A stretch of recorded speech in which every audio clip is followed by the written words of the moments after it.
ndiyambona principal seyifikile naye inkosi kakhulu ndifekuthe kubhuti wam ke bethu nana brother wam ke biological brother nanke ayiphethe ifoni sethi uba right now. All right, let me take this opportunity and introduce our judges today. Phaa kwi-judges zethu ke kulaa tafile. Remember most today si promoter education. So nikhuthaza abantwana noba imfundo sisixo sobomi. Sizokunika i-confidence. Sizothi kuni sizotyala inkokheli zangomso. Sizothi kuni nizawuba yile nto uThixo afuna nibe yiyo. We are here to support you, girl child, to say that move forward. You can make it regardless of your background. Asanga zawuthanda nga background apha. Sizothi kule meko kuyo ubheka phambili. Kwi-churches zethu this afternoon. Hey, une degree kwi-BCom in information system. Ukhona unguchairperson ke we-institution ye-debaters. Hey, we activist on gender-based violence. Ukwayo ke nenkokheli kwi-branch kwi-YCLSA. Ndicela bethunana siqhobele izandla uAyabulela Danisile. Ndicela wavishe nje one of our judges this afternoon. Hayi bokutheni ngadiscriminate. And also kwi-judges zethu. One of our judges is Philippa Glatafile, une diploma in public management, une degree in political science, une honors in developmental studies, une masters in student in development studies. We are a former ARCSRC president. A coastal college. Why go president paya? We activists youth activist. Sorry. Ukwayo former chairperson of USASCO pa a case at N at Durban. Khabani izandla ke nanka uba manye nzima. Sicela wayivishe one of our judges. Also kwi-judges zethu. Eza kumbiza ke ngoku une degree in BCom in information system. Hayi ndamphinda. Utheni mphinda nje. Kwenzeka nje. Utheni siyazalana. Bachelor of Commerce in Information Systems. Uyenze ke University of Fort Hare. We former ANC Women's League convener kwapha kwano college University of Fort Hare convener khona. Former institutional student parliament speaker. Yebethundu. Denze impazamo ngongathandazi isilungu siyathandazela kusasa xa zamaphambi kwabantu. Fundisa uma unawuthetha nje ava namba chi ngake nisoyama ngodonga. Kwaye nake uyi-activist kwi-gender based violence. Currently ungu-chairperson YCLSA. Bethunan nangu Annelisa Kete uyijaji namhlanje qhobani izandla. I present to you, ladies and gentlemen, ii-judges zethu ke zanamhlanje naziya. Ngexesha ke mandi nciphela indawo mna ndamkele eqongeni oza kusifacilitathela ke olukhuphiswano uQhamisa Thengile uyi-PEC member ke kwake no-secretary we-SAYC. Ndicela ke siqhobe izandla ke nciphela indawo iza ke sisikamkam uza kusifacilitathela ke. All the best and congratulations to everyone. Ayeye mntomtsha ayeye? Ayeye mntomtsha ayeye? Uzoyithola kanjani? Uhlele koneni? All right, molweni nonke, my name is Qhamisa Thengile. Ndingumamcethu uChiza Mubhuko Omnyama Squad. Suka phaa kumhlaba wakucentana eMnquma amathole. Phaa ke bethunana kula region kaPH Code. Andifuna ungatsho. Andifuna ungatsho. Okay, our first contestant is Unovuka Buhle osuka eWongalethu. Okay, masenzeni ngolhlobo. Mandim introduce ndigqibe siqhwabe after, ne?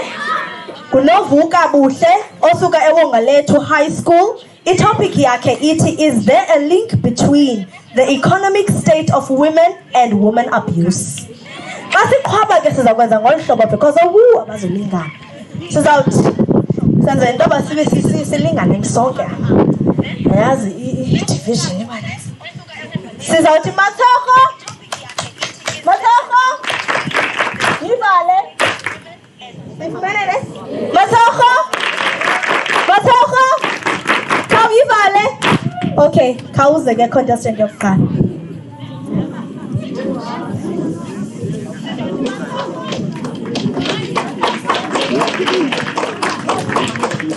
I-rules ke wale siza ngaphambili. I-rules is that une 3 minutes on stage. Uzawuthetha for BCM kuthiwa zingaphi minutes? 6 ne? Okay, une 6 minutes on stage. Uzawuthetha for whatever minutes, but funeka afford ixesha for a question azayibuzwa within le 6 minutes i-1. So xa kuphela i-4 minutes ethetha, kuzawunyanzeleka ndimqhawule because funeka efumene umbuzo. If it happens that athathe 1 minute, that's fine. If uthatha 2, that's fine. But une 6 minutes yonke on stage. Ingathi uyangcangcazela. Akabona unamehla amancinci.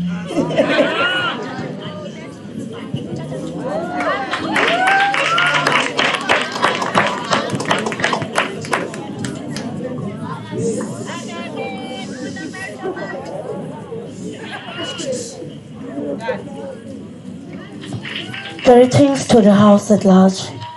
Greetings to our state officials, pastor, adjudicators, and educators, and you, my lovely fellow learners. Each time a woman stands up for herself, without knowing possibly or without claiming it, she stands up for all women. Those are the words of the late Maya Angelou. Standing in front of you is Wongalethu, a grade 12 learner here at Wongalethu High School. Is there a link between economic state and women abuse? I strongly believe there is a link. It is a pressing matter in South Africa and beyond its borders. Believe me when I say abuse of women is a threat to the economy, society, and humanity. It creates unrest that prevents growth and success of an individual. Let me put it this way. Women are economically vulnerable, and the vulnerability of women, it is the cause of abuse. If we are to stop the abuse, we must address these vulnerabilities. Black African women are the most vulnerable to abuse, having 41% of the unemployment rate. 4 out of 10 females aged 15 to 34 are not employed, have no form of training or education.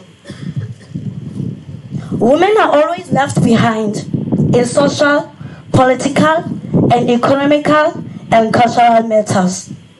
Recently, here at our school, we have lost a loving sister due to the hands of men. The abuse continues. It is a pity that we get to live in such country. There is a Xhosa saying, I quote, "Indoda ubuhle bendoda zinkomo zayo," meaning the financial muscle and power. No matter what shortcomings a man has, he can use money to make up for them. Society made women to understand or believe that it is useless to look good and only money is the last word. Ladies and gentlemen, I believe together we can stop this abuse so that we can never have such topics in the near future. What can we do? We have to empower women. There should be more campaigns like this to empower a girl child.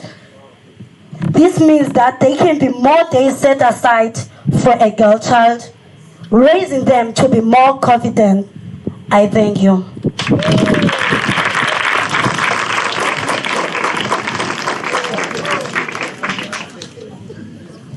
Okay, quick Shalako. In her time, she has 3 minutes left. I'm just going to ask her one question. The ruling party of South Africa, the African National Congress, condemns GBV. Do you know that?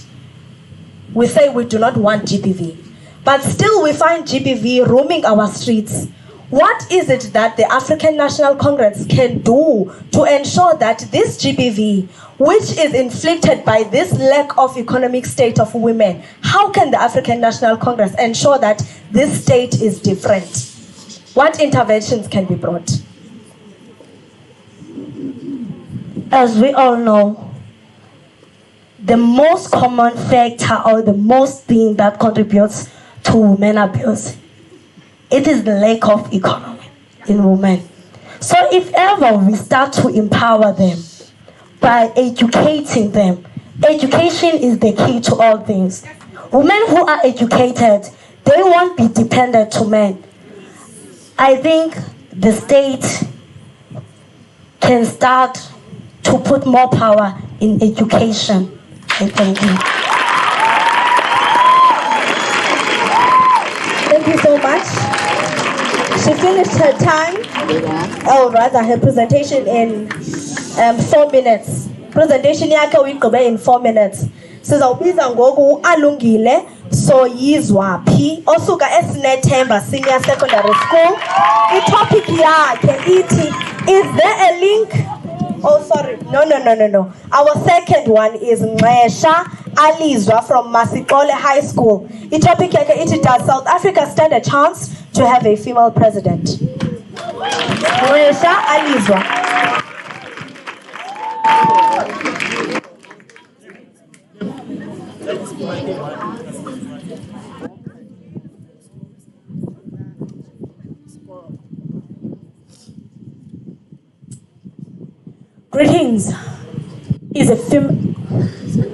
Greeting is a fundamental element here in our country.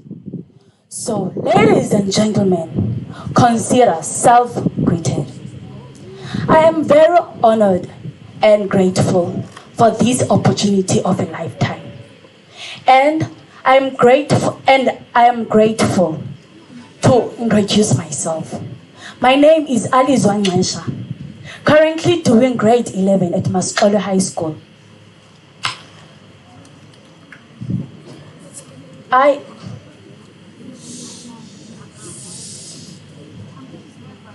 have big hopes that one day South Africa can be led by a woman. This is a very hard topic because everyone have an opinion to say. Women should be given a chance to lead South Africa since our male president have failed to do so. The only thing that they could add is to give us empty promises that they will never fulfill. Oh, I'm really disappointed in that.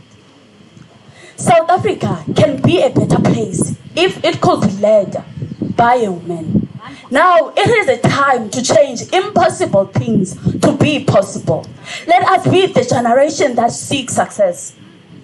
About 75% of children are raised by single mothers, and I'm one of them. My parents died when I was 4 years old, and I ended up being raised by my grandmother.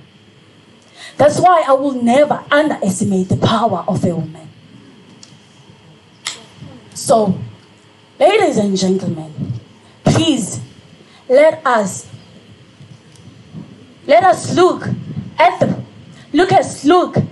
the women here in South Africa, like Buthelezi, Matelezi Dlamini, Kosazana Dlamini, Mani Samaya.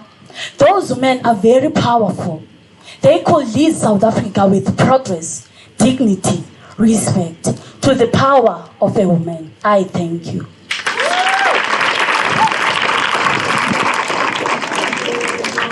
Okay, 3 minutes, 33 seconds left. And your question is, you have said that South Africa can be a better place if it was led by a woman. Now, many women are competent and they do qualify. However, women are also soft beings and emotional beings. If we'd go back in memory, we'd find that last year our country was ungovernable with violent lootings. Do you think if we had a woman president then, she would have been able to calm that state? There was looting. Would a woman president been able to calm that situation? Yes. Remember, men are greedy. They want everything from themselves. So, I believe South Africa can be a better place if it could be led by women. Maybe the lack of comparison, corruption, racism, and extremely lack of unemployment will decrease, because a woman makes an unstable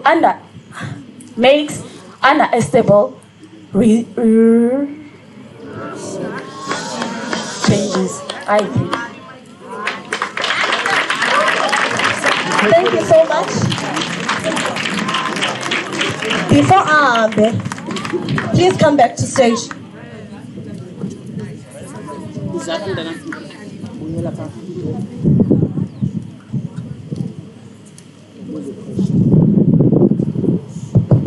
Hello, sis. From the panel, what is the stumbling block that is blocking females to be president?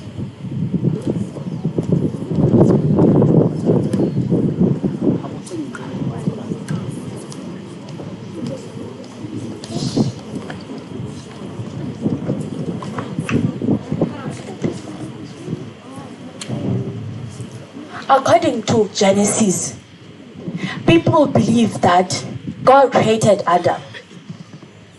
Then God see that Adam cannot survive without a woman. So he created a woman. So I believe that South Africa can be high if it was led by a man, by a woman. And also, if we Google, it says South Africa, the women in South Africa are very less powered. Although we know that we are powerful, I think. Okay. Still within time, 30 seconds. The next contestant is Putu Yanelisa from Sontonga, and her topic is the Constitution of the Republic of South Africa a living document?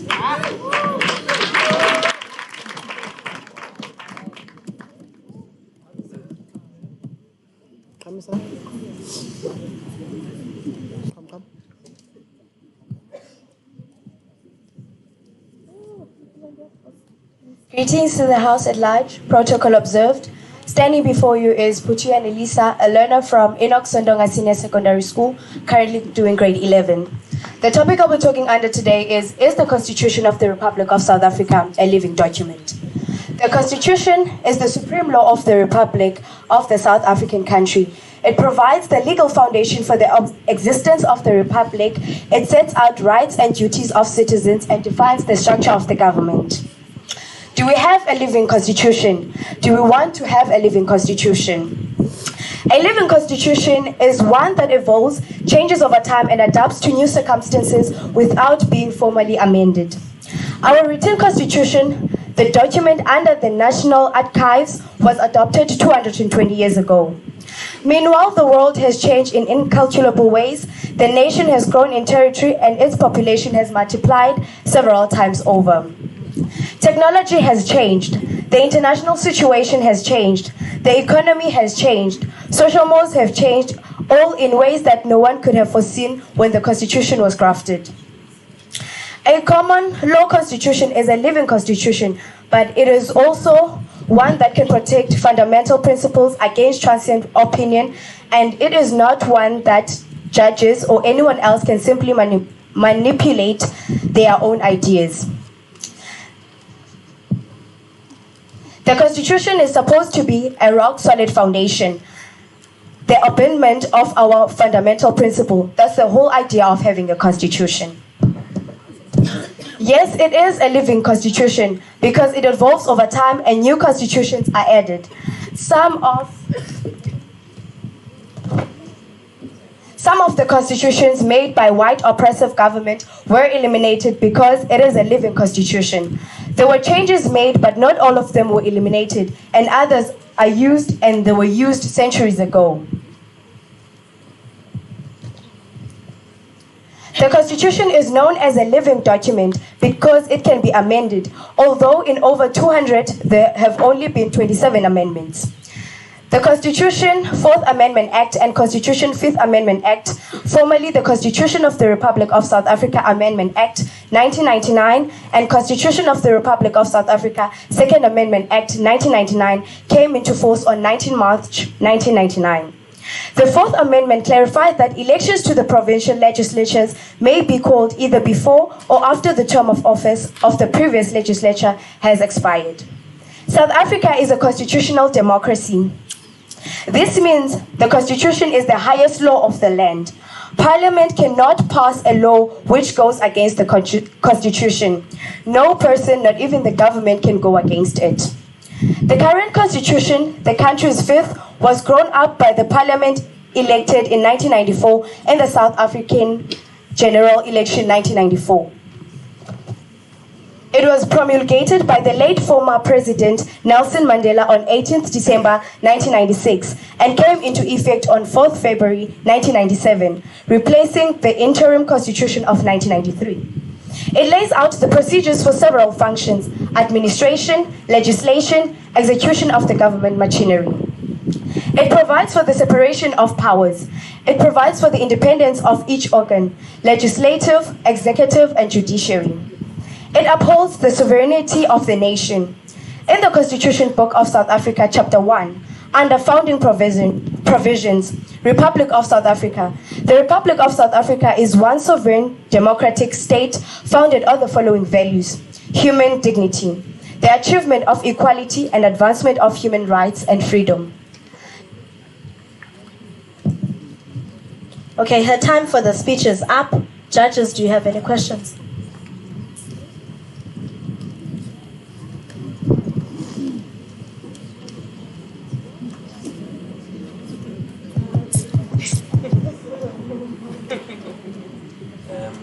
Hi, sis. John. When you were presenting, you outlined the 3 amendments in the Constitution, right? Now, as the judges would like to know, what led people to want to do a 3rd amendment? What triggered them to go to the 3rd amendment?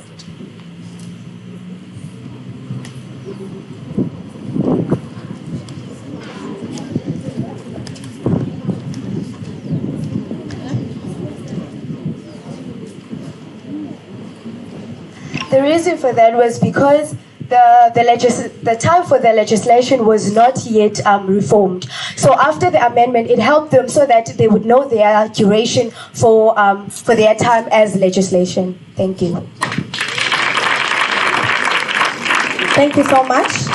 The next contestant is Alungile Soyizwapi from Sinetemba Senior Secondary School, and her topic is there a link between the economic state of women and women abuse?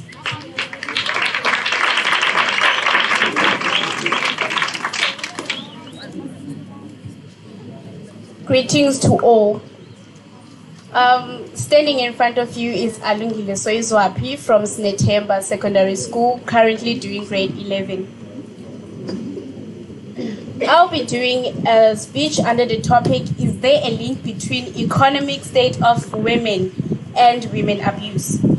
I totally sympathize with this topic because, as we all know, women have been undervalued while men are privileged.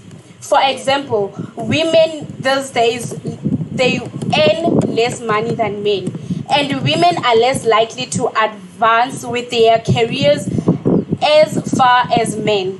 They also more likely to spend their final years in poverty. Women's rights are violated. Women's rights are violated in so many ways: physical, verbal, emotional, and financial. They are more likely to be abused physical by their husbands because of sense of entitlement, where men believe that he can or he should have power and control over their partners. Men even insult their women sometimes for no reason. That leads to emotional abuse.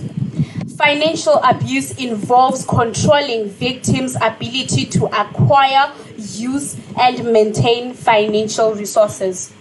Males are always demanding that you ask permission before spending the money, telling you where you can and cannot work, trying to control your use of access to your money that you earned or to the money that you saved. That is financial abuse. All these forms of abuse may lead to chronic health problems. That is why the women's economic justice is important. This requires women to have equitable access to and control over economic resources, including by having the time and opportunity to engage in their economic activities.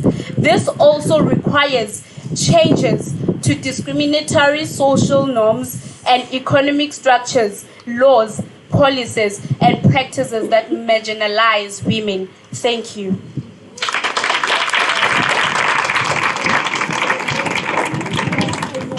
3 minutes left. Judges, can we have a question?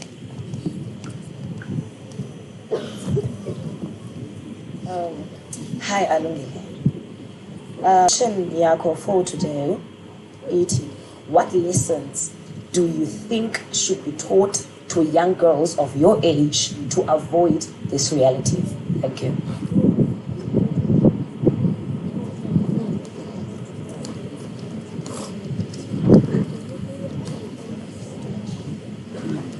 As we all know, that younger girls like me, they usually date older people because of they want to have money, because of the peer pressure that they get from the other friends. We, as young people, we need to stop comparing ourselves to other people, because other girls out there, they are from poor houses and other are from the rich houses. That leads us to having peer pressure. I think girls from now and accept the way they are, accept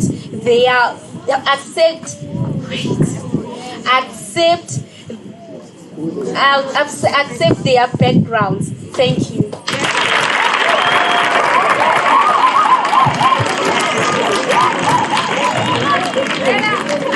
I think that's a lesson for everyone to say, Suleqa imali izakuxaka. Suleqa imali izakuthini? Because xa sele kusiza imali nala GBV, awuzukwazi uyinqanda. Uzobe sewuqhelile uthengele eza iPhone andithi? Hayi bathorho. Bathorho. Yivale. Okay. Our next contestant, is Ngewu Anati from Ulwazi High School, and her topic is, does South Africa stand a chance to have a female president? Ngewu Anati.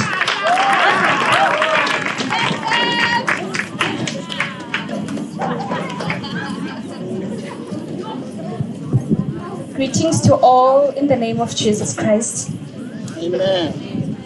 Standing before you is Anati Ngewu. I'm representing Ulwazi High School under the leadership of Mr. Makalima. A woman is like a tea bag. No, you never know how strong she is until she gets in hot water. Does South Africa stand a chance in having a female president? Now, considering the fact that South Africa is a developing country, a rapid developing country, to be honest, I'm quite disappointed, astonished, hurt that this is still and just a question. The women of this country have proven themselves to be worthy of being presidents. I mean, women like Albertina Sisulu, Helen Joseph, Mangoyi, just to name a few. have proven to be worthy of being presidents. Those women who fought fearlessly and bravely for what they believed in, which bravery is one of the qualities needed by any good president. But don't you get it confused. I do not disregard all the good things male presidents in our country have done, but it's time. It's time for change. Women presidents need a chance. Freedom cannot be achieved unless women have been freed from oppressions of stereotypes. Women are agents of change. Women are agents of change, which is what is gravely needed in South Africa. Women are drivers of progress. Women are peacemakers, which is what many souls in our country lack. Again, I say South Africa stands a chance in having a female president. I thank you. 4 minutes left. Kuthiwa chini nisabuza. Hello, Anati. Many people are skeptical about females. Do you think this doubt is justifiable? Depende. Uzile ne? Kuthiwa chini nisabuza. Does South Africa stand a chance? Jani san. Baba kuthiwa masingene ngoku. I don't think that women should be overlooked, because women for far too long women have been expected to play roles like being mother, giving birth to children, and they were not given a platform in making decisions. And there are many great women who have ideas of changing the country, but they've just not been given the platform of giving their ideas. Thank you. I like that. Uti, if women can be mothers, birth and nurture, how then can we not be presidents? If we can be mothers, how then can we not be presidents? Our next contestant is Unako Dayile from Ulwazi High School, and her topic is the Constitution of the Republic of South Africa a living document?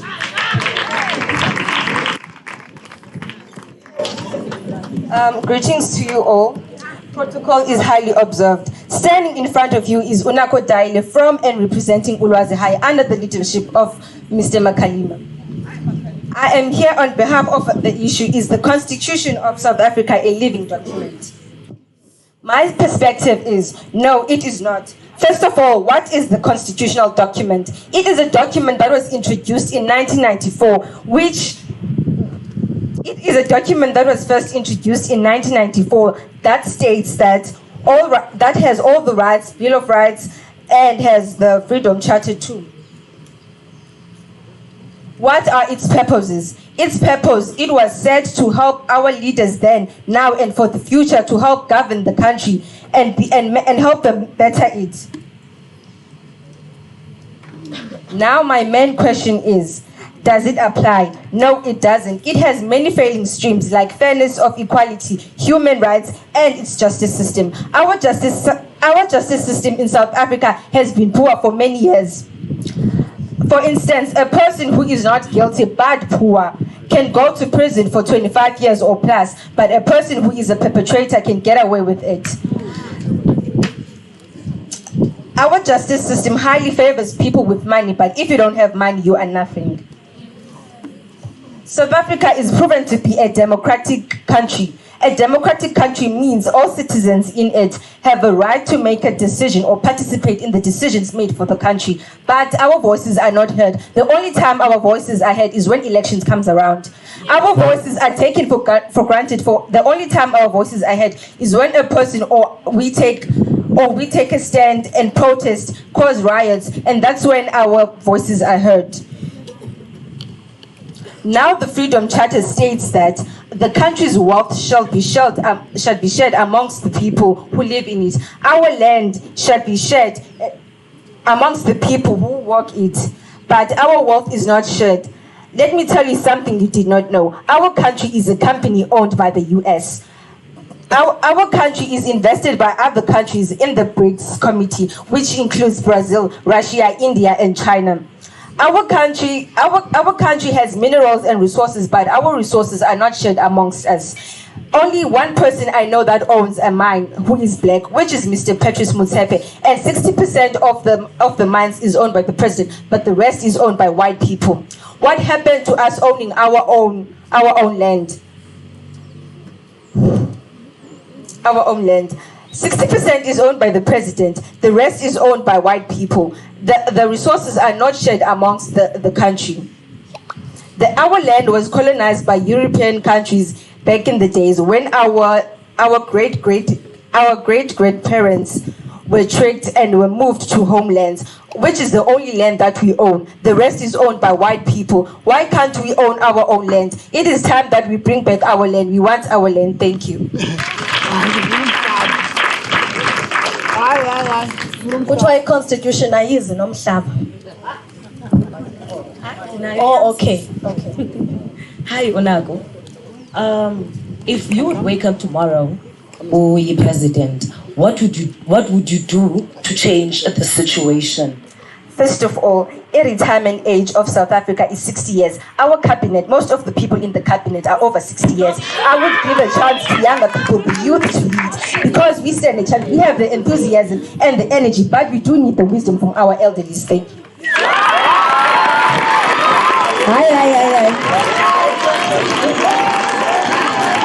Kuthiwa maziphume imento zendlini kungene ii-mentees. Kuthiwa maziphume ii-mentos endlini kungene ii-mentees. Khe sizame. Our next contestant is Amahle Stirman from Inoxontonga, and her topic is there a link between the economic state of women and women abuse? Amahle Stirman, Inoxontonga.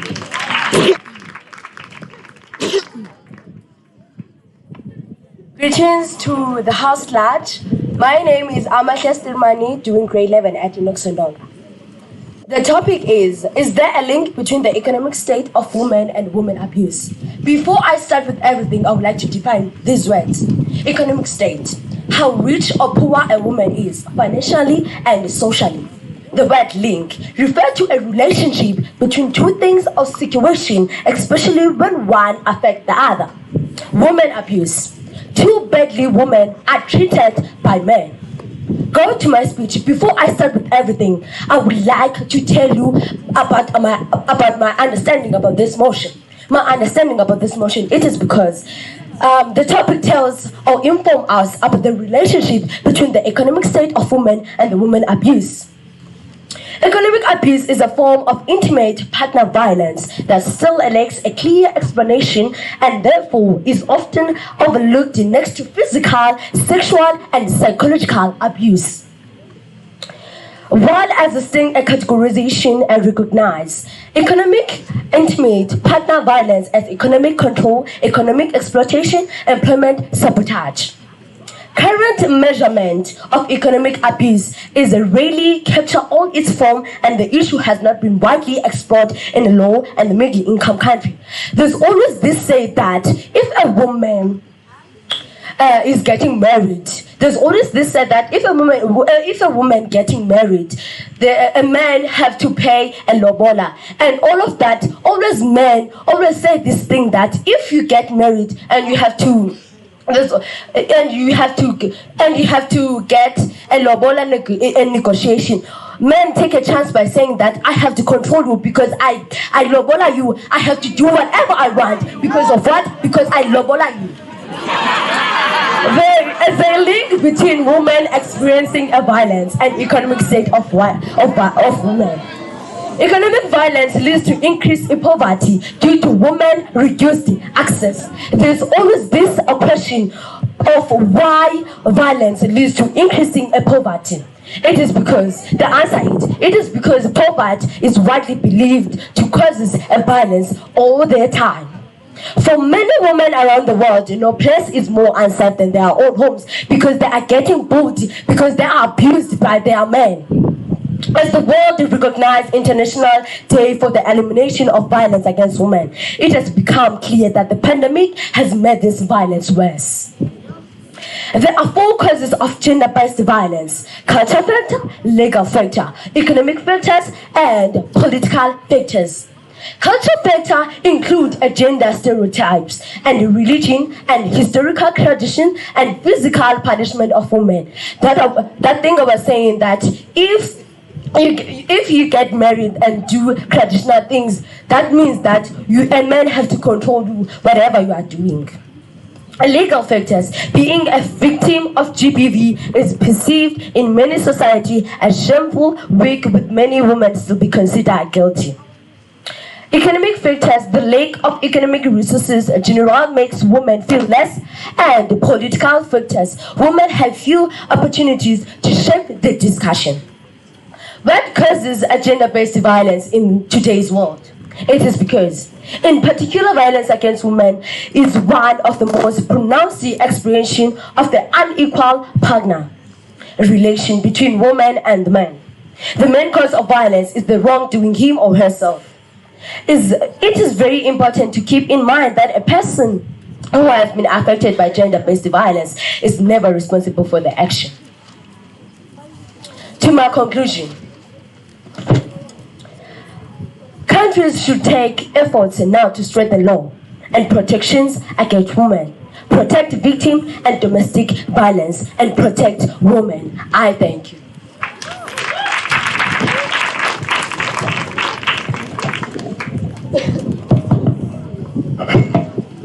Moses. Hello. Yeah.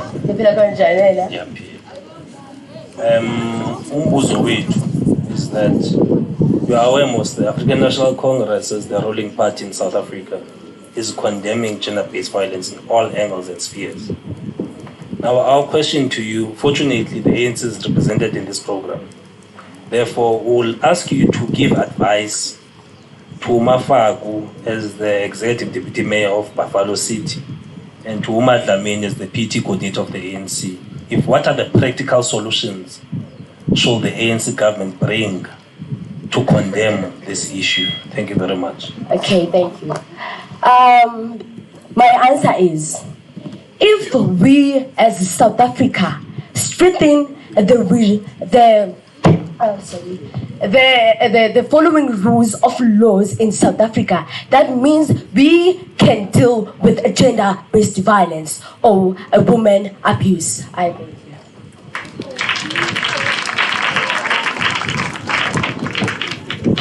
Thank you so much.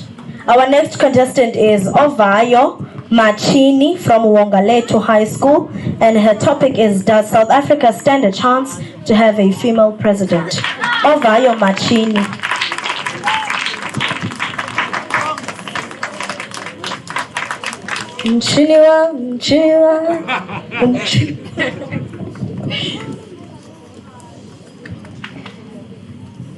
Greetings to the leadership at large, educators, members of the society, and to you, my beautiful fellow learners.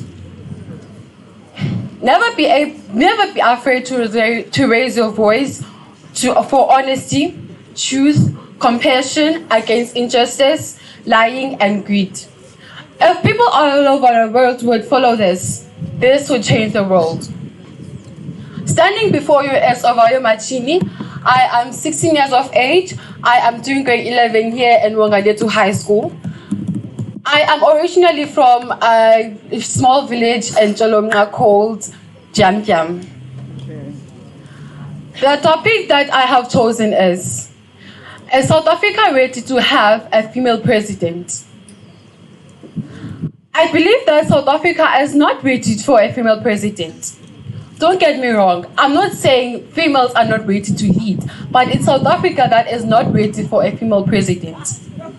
We all know that most men believe that they are superior to women, therefore they cannot be led by women. Female leaders are subjected to stereotypical gender-based beliefs which undermines them and their potential to succeed.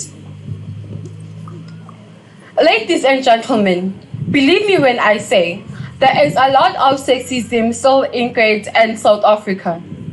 Our former president, Mr. Jacob Zuma, believes that a woman's place is at home birthing babies. The fact that his sexist attitude and didn't affect his popularity bad says a lot about the people of South Africa.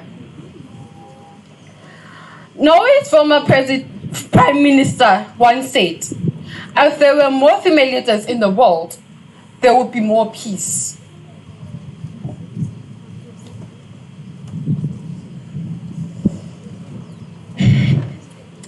Such statement, though meaning well, perpetrates stereotypes of women as uniform mass, not as individuals with diverse needs, ambitions, and viewpoints.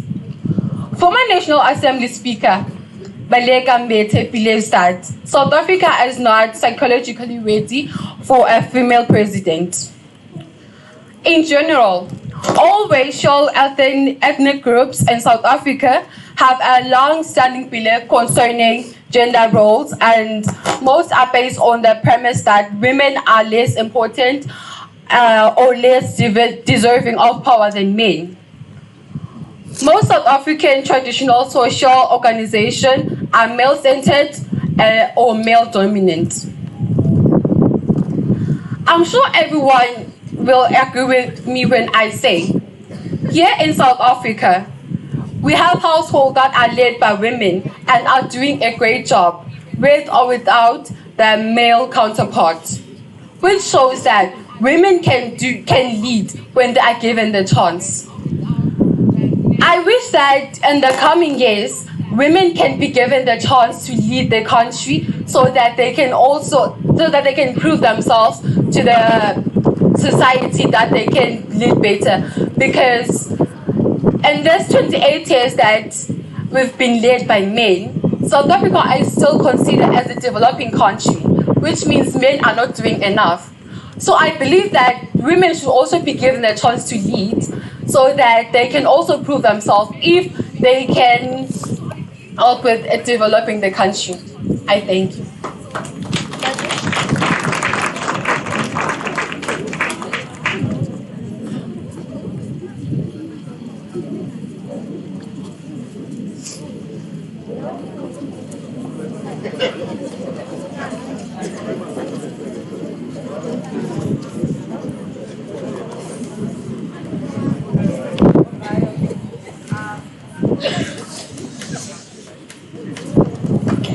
Ovayo, the speech, I'm not sure about it. You said at first that women are not fit to be president, right? No, ma'am, I said it's the country that is not fit to have. It's the country. Oh, okay. Okay. As a young woman, how would you change the stereotype of men that women are not suitable to be president?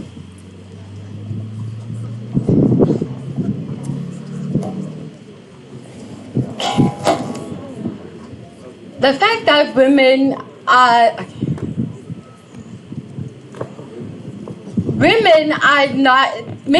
can do many things, but they are not given the chance. People always look at the bad things that women do, of which when they are done by men, they're always considered right. Because most people see that women are inferior to men.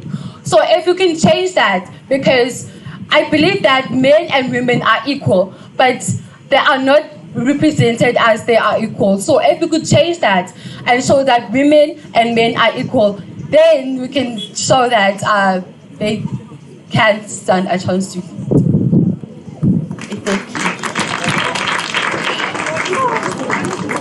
you. That's an interesting turnaround to say women are capable, but the country is not rich.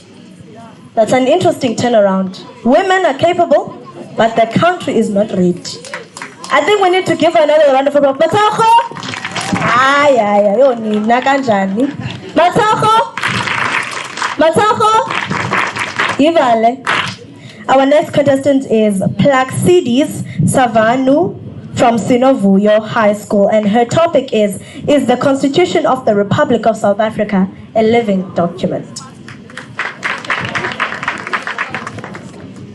Kamisa, Stolik PLAXCEDES.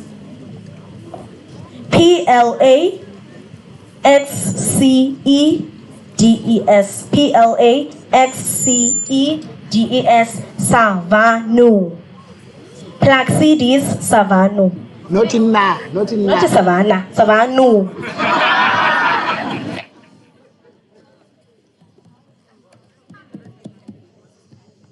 Greetings to all and to the judges. Standing before you is Plaxides Savanu. I am from Snowvuyo High. I am here to agree with the following statement that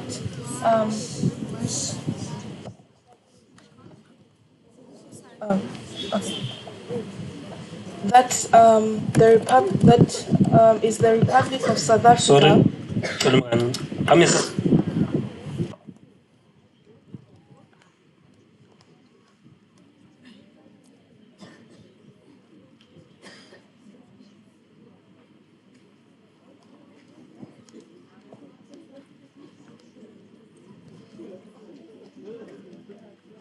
With authority to govern a state or a country. Okay. The Constitution consists of the Bill of Rights. It was signed in December 1996 by the first black president of South Africa, the late Rolihlahla Mandela. It marked the beginning of a new chapter of South Africa and reaffirmed or made a new beginning of creating a society where all men is equal. The Constitution addresses the injustice of the past and aims to improve the quality of life and to free the potential ethics, race, backgrounds, and social-economic status and gender. By overcoming poverty and inequality, it provides a framework to transform the society. Okay, when we are talking about the Constitution of South Africa, we are talking about the very pride of South Africans. Understanding that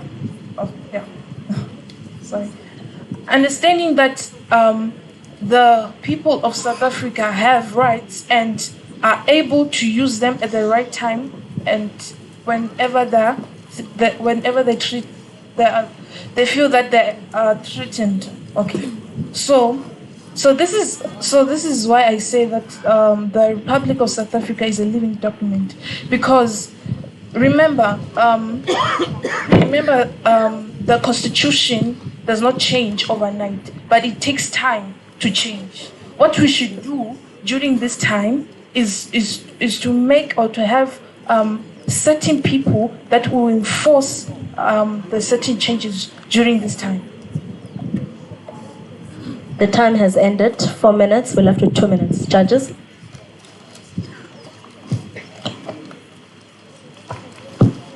Hi. The question we have for you is, what are the 3 main values of the South African Constitution? Thank you.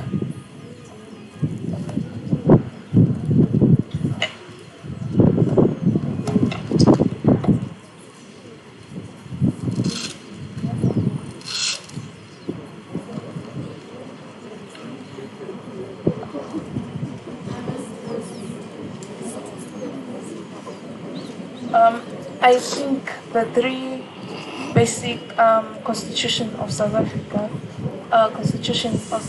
are freedom of speech,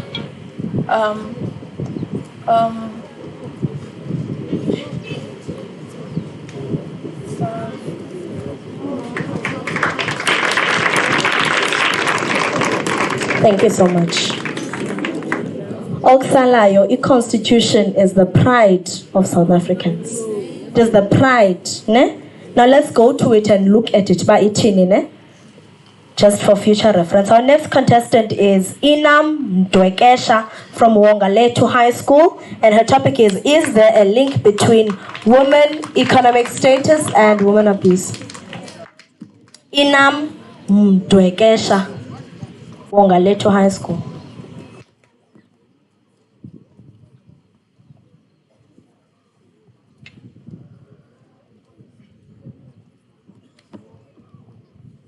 Dr. Martin Luther King Jr. once said, "Self-respect by definition is knowing that your behavior is both honorable and dignified. When harassing or vilifying someone, you're not only disrespecting them, but yourself also." Greetings to you all, the honorable members of the ANC, adjudicators, the educators, and the members of the community, and not forgetting the learners.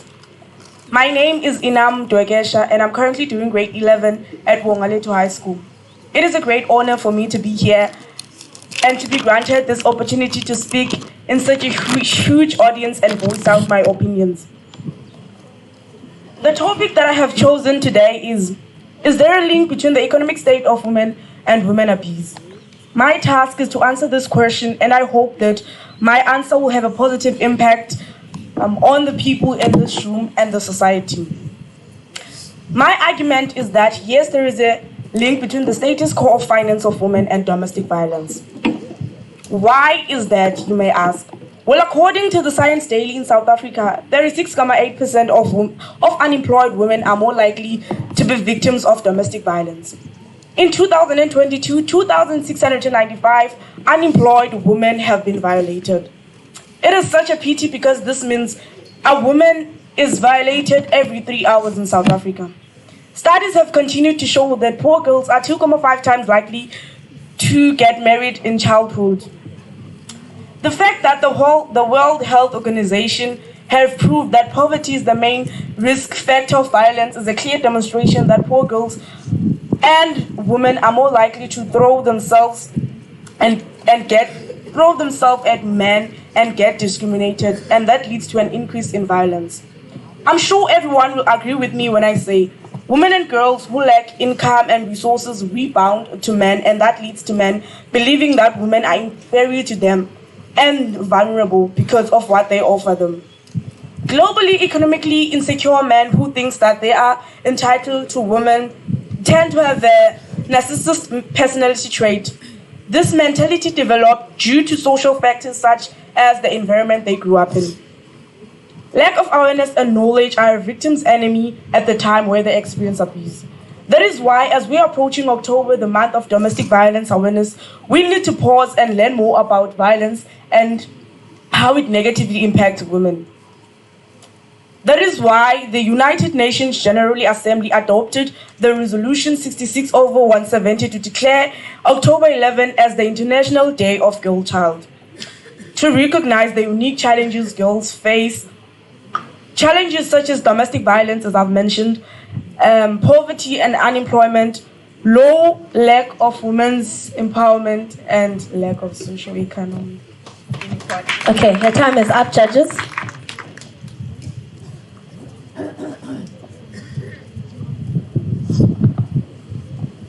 Hi, sis.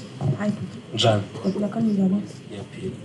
And can you please tell us, how does the socio-economic status affect domestic violence?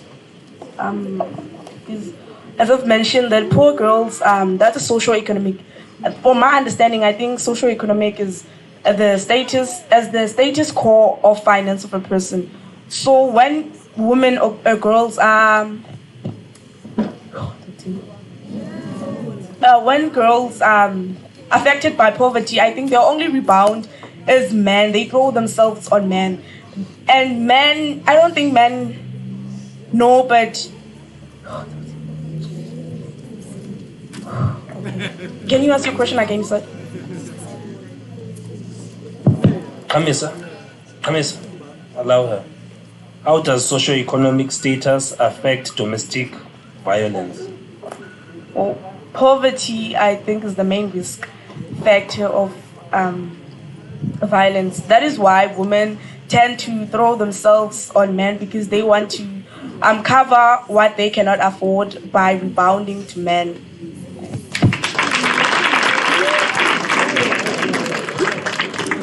What I'm taking from her is that poor girls tend to get married at a young age. Bomama sanuthengisa abantwana. Bakhona mama endlini? Uthi wabona bunentombi enhle man engekabanjwa uqonda bayazi intoni i20,000 ekhawulezileyo. Sanuthengisa abantwana. Our next contestant is Shekene contestants as E5 from BCM. Our next one is Asenati Vumendlini from Enoch Sontonga Senior Secondary School, and her topic is, does South Africa stand a chance to have a female president? When I was out at 41, Sevumelani. I was decided, sure.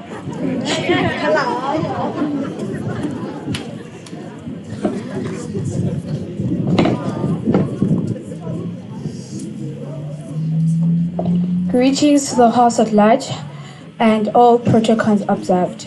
Who is standing in front of you is Asenati Vumendlini from Enoch Sontonga Senior Secondary School. The topic that I'll be talking about today states as follows. Does South Africa stand a chance to have a female president?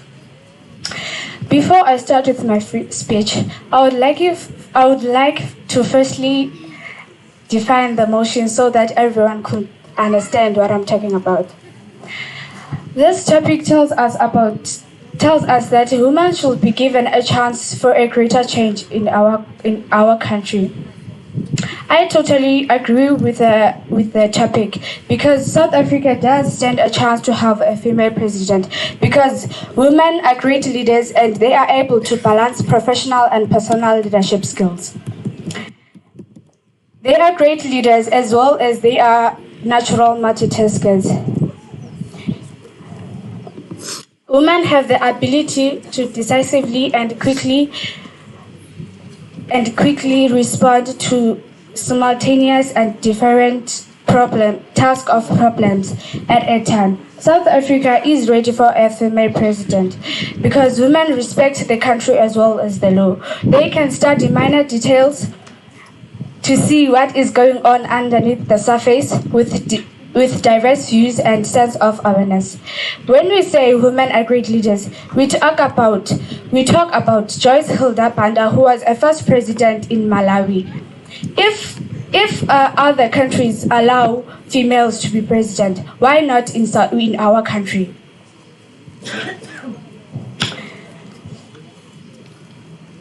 South Africa should give women a chance so they can bring different skills, perspectives, structural and also cultural differences.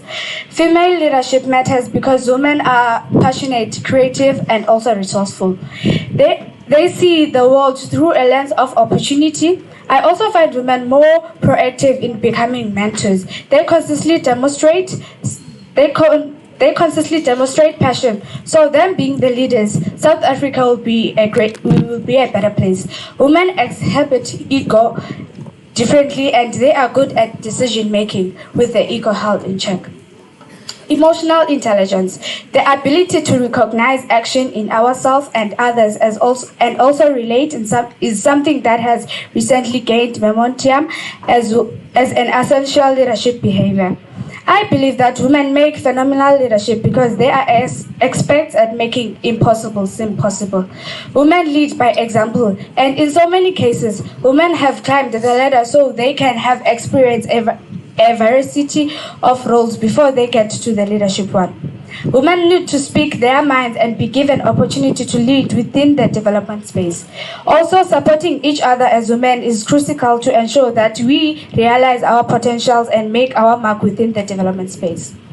As women of South Africa, we are asking for a chance. We are asking to be given a chance so that we can rule the world and make a and make a great difference in our country, because our country needs a really good change. Thank you.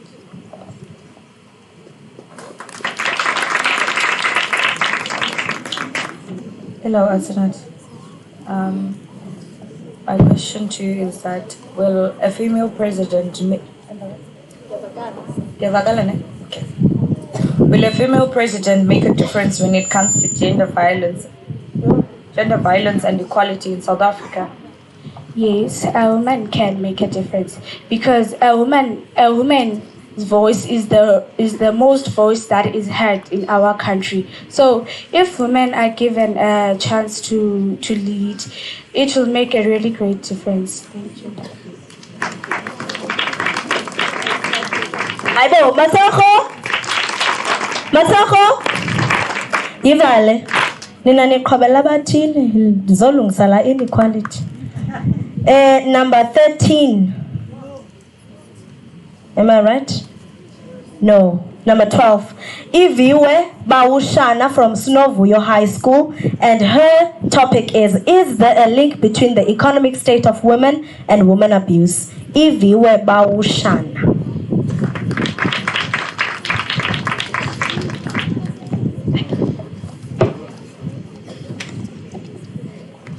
Salutations to the respected judges and the audience. Standing before you is Ivio Bashana from Sinovuyo High School. Please allow me to indulge you in why I think there is a link between the economic state of women and women abuse.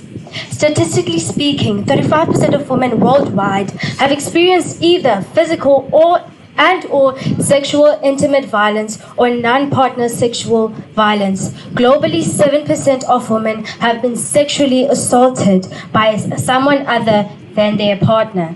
Globally, as many as 38% of murders of women are committed by an intimate partner, and only a handful of those odds are from women of economic wealth. It is no secret that a high number of children in South Africa are raised in poverty due to the high unemployment rate, girl-child-headed homes, and also teenage pregnancy. All these situations and issues women go through are what lead them to the arms of men who not only abuse them but also violate their rights. We always hear stories of women who stayed with their partners just because they could offer them a better lifestyle, but at what cost? Their mental health, physical and or emotional abuse, or even their lives. These are only some of the costs women pay for what seems like an economically comfortable life. That's where I identify the link between the two. Women who come from poverty have to choose between luxury or safety, health or wealth. Only few are offered both.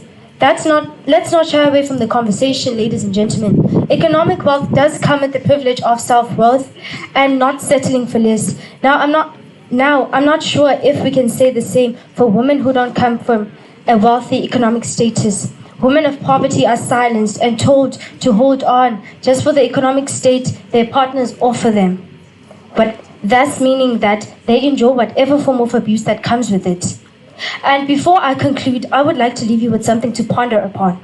Society is blazing with conversations around women and or domestic abuse, but are never ready to start a conversation about the real problem, toxic masculinity. And the day we choose to start that conversation as a society, only then would we be looking towards a solution. I rest my case. Thank you.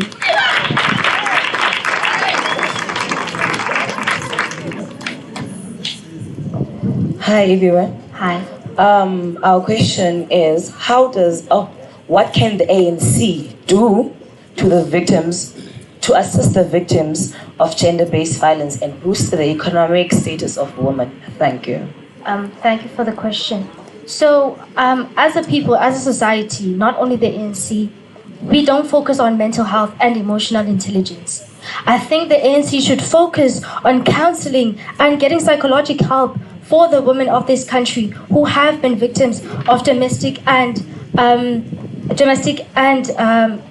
women abuse. Thank you very much.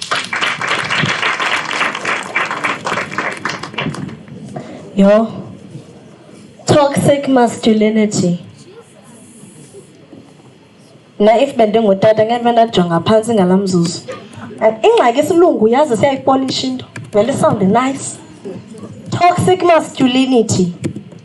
Someone once said to me, your power is not evident or shown in the things you do which you are capable to do, but it is shown in things you choose not to do which you could do. Ungamqhwaba umuntu ongumama unawo amandla oyenza lonto. Kodwa ayibonakalisa into obunamandla into yoqhwaba umuntu ongumama except ukungamqhwabi. That shows your power as a man.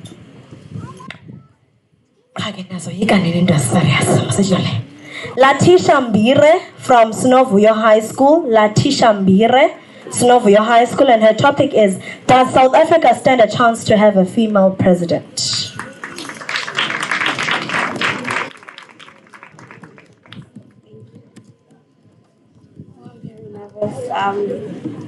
Greetings to you all, ladies and gentlemen, judges. Standing in front of you is Latisha Mbira, and I am honored to stand here and represent. The topic I am from Snovuyo High School. I live here in East London. The topic I have chosen is, does South Africa stand a chance to have a female president? Well, yes, South Africa does stand a chance of having a female president. But what is a female president? It's a woman president, right? Same thing. But I agree because all genders deserve a privilege. Today's society has changed very much, unlike the one we had decades and centuries ago where only males could be presidents and leaders. In today's generation, we strongly support women empowerment and still fight for gender equality. Consideration of gender when choosing a leader or president simply does not matter to us anymore. Bangladesh, Estonia, Tanzania, New Zealand, and many more countries have females as leaders already. What could possibly stop South Africa? Females do stand a chance of becoming president, but does South Africa stand a chance of having a female president? Yes, with the way females and gender is being fighted for equality, I believe if a woman was elected to be president, she most definitely would win. Well, I'm not certainly sure because there's still men out there who would vote for men to be president. Women do stand a chance because women are able to make bold, wise decisions as leaders, and let's not forget the sacrifices they can make. This helps make the team environment less authoritative and more cooperative, bringing a family-like feel to the environment. Are males making functioning in the country much more easier or making it a better place? I mean, females could be the best leaders for a country. Our mothers are already leading by example. They can make home feel like home. They know how to keep a family together. They treat their children equally. A female president would make South Africa a country with equality when it comes to genders. She would make it a homier country and bring us together as a nation. I mean, I would vote for a female president in this generation. In 2021, 1.2 females were unemployed in South Africa, and that is linked to the discrimination they make in this country. Yes, there's stereotype in this country, but that doesn't make chances of having a female president less. There's women empowerment in the country and the world today, than people who stereotype. A female president would make us have gender equality. Discrimination against women would be less. Any woman violated or harassed would be paid attention to in a blink of an eye. Every day you hear people say, females can't do this, females can't do that, women can't be presidents. But those are just foolish, despicable mindsets that people have. Both genders can be presidents in different ways, wonderful ways. Judges, please. Hi, Latisha. Hi. How are you? I'm fine, thanks, and you? Fine, thanks. Our question to you is that, do you think that the women of South Africa are united enough to support a female to become a president in the country? Well, I'm not certainly sure. We've never actually had the privilege to see to that. So I can't say, but if we had a privilege, at least we would know.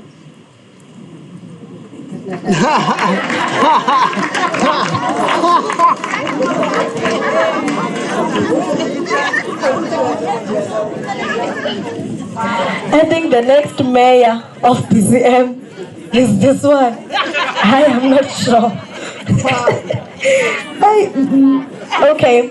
The next contestant is Milani Mayosi from Zinzani High School. Milani Mayosi, and her topic is there a link between the economic state of women and women abuse? Milani Mayo. In the burning spirit of feminism, a wise woman once said, if you want to be financially free, you need to become a different person than you are today and let go of whatever has held you in the past. Close quote. The adjudicators, respective teaching and non-teaching staff of each school hereby represented. The participants, members of the House, protocol is hereby observed respectively. I go by the name of Milani Mayosi, a grade 12 learner at Mdantsane High School, a daughter, a sister, and a committed anti-GBV activist. It is nothing short of an honor for me to share with you what I believe is my thorough understanding of the topic I have been tasked to present today, which simply begs the question, is there a link between economic state of women and women abuse? Ladies and gentlemen, without any monotony intended, our point of departure ought to be clearly explaining what links economic state of women and women abuse. I personally believe that gender inequality is the link we might all be looking for. This is as a result of cultural, political, and religious beliefs. In terms of culture, since the existence of women have been expected to be submissive housewives, people who only give birth to lots of children and not even provide for their family, as that was deemed as a man's job. This kind of system has been used as a mode to keep women shining their lights under the table.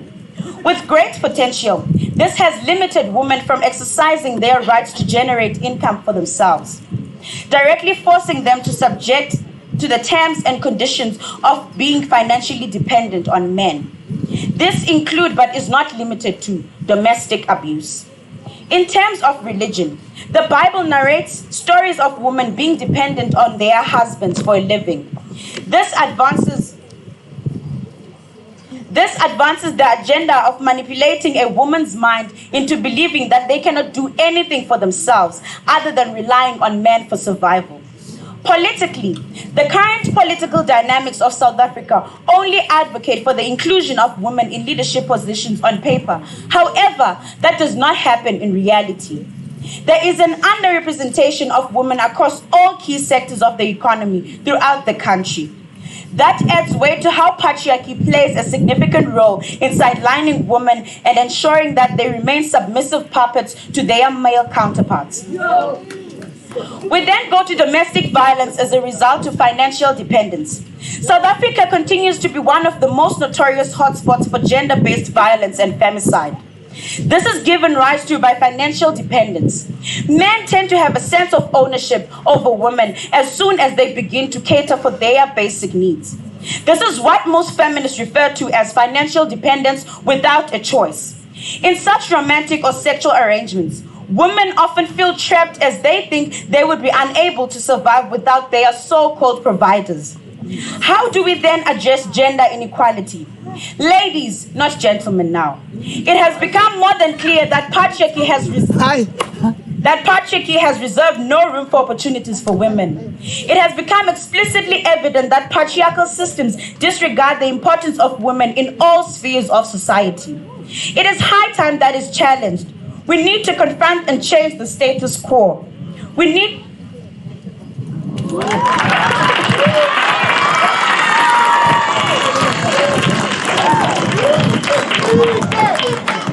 Hi, Milani. Our question is, how does gender-based violence affect the health of women? Gender-based violence contributes a lot to the health of a woman, not only physically but mentally, because after you go through what you go through when you are violated by a man, you do not know how to live with other men. You fear other people that have done nothing to you. So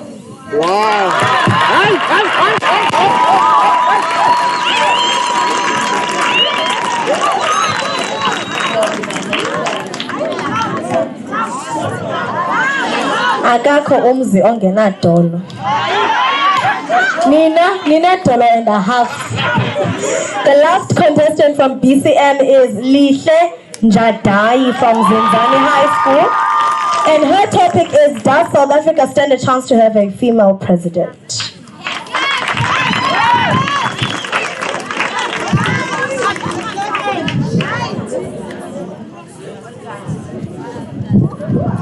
A staunch feminist once said, and I quote, "Women are agents of change.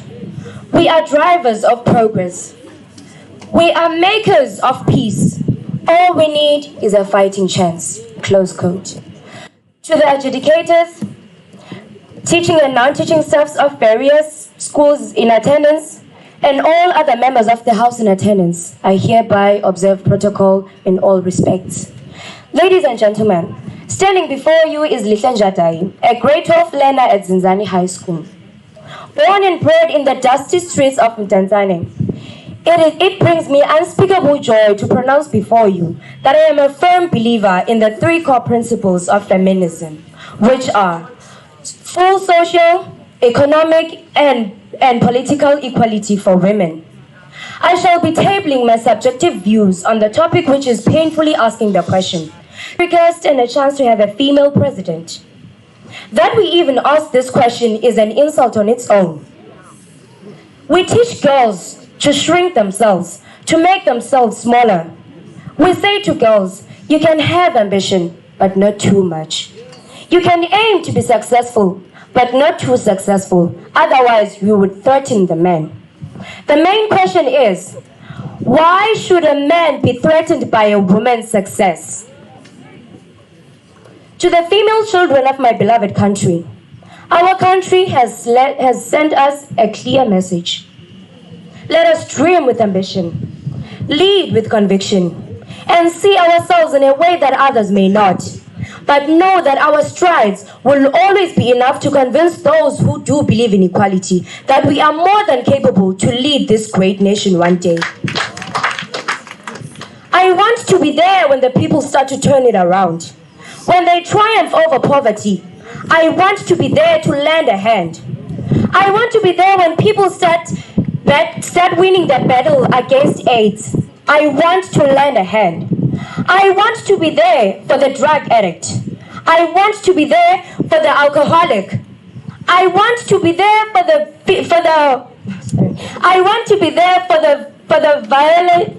victims of violence. I want to be there for the violated and abused victims.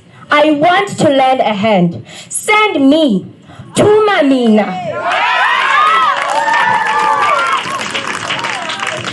According to Stats SA, South Africa has a population estimated to be around 60 million. Of these figures, women constitute the majority, with them contributing 50.9%.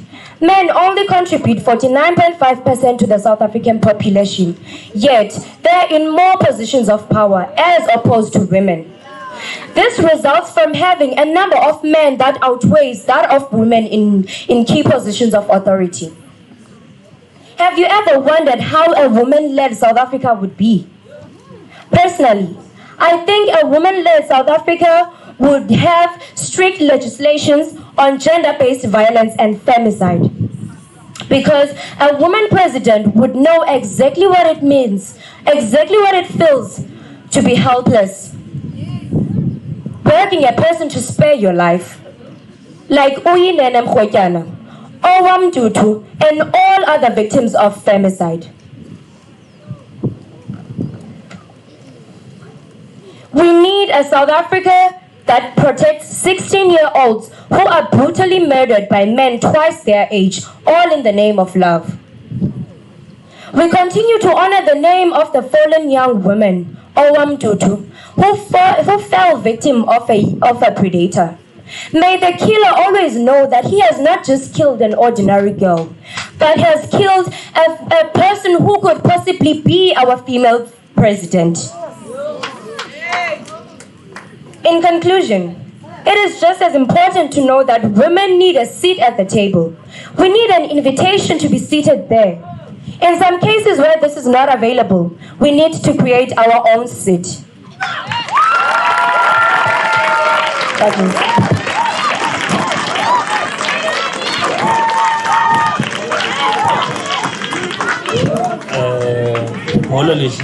Malo, sir. Njani? I'm fine. How are you, sir? I'm fine, thanks. You are aware, most, that in we populations of South Africa, females are rating higher than males, correct? Yes, sir. What is stopping females to support another female to become the president? Like, they are the majority. So what is the stumbling block towards females supporting a female president? Thank you, sir. Well, I would say it is that patronizing attitude that our modern society has. Women are the change that South Africa prays for. We are the change that South Africa prays for. And the women need to support each other at all times. This starts from a very young age. We need to be always there for each other, stand by each other, and guide each other throughout the way. Thank you. Tuma mina. Tuma who? Utambo funi volunteer. Tuma mina wetambo. Alright, Pagamanchini. Kulali lizeloke tuman. Wetambo. Wetambo. Kwa isiza. Utambo funi volunteer.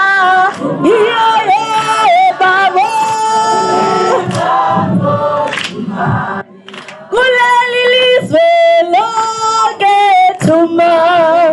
Wetambo. Aibo tumamin. Utambu funi female president. Wetambo. Aibo kulali lizeloke tuman. Tambo. Tambo tumamina. So Fumani choir, and then after the choir, sizawungena kwi contestants is a province.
It's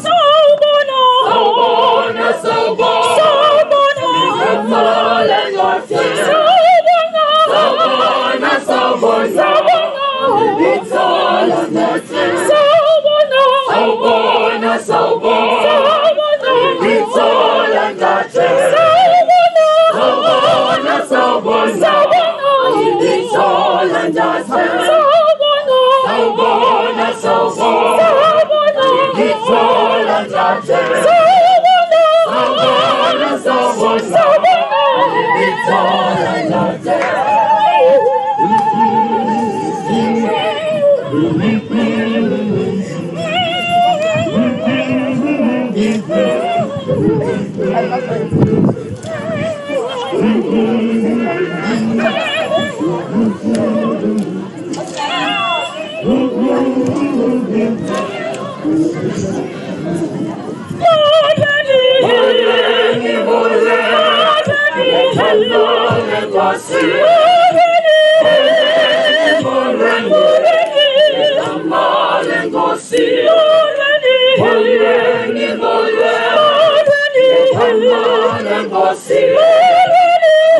Mike.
Noyana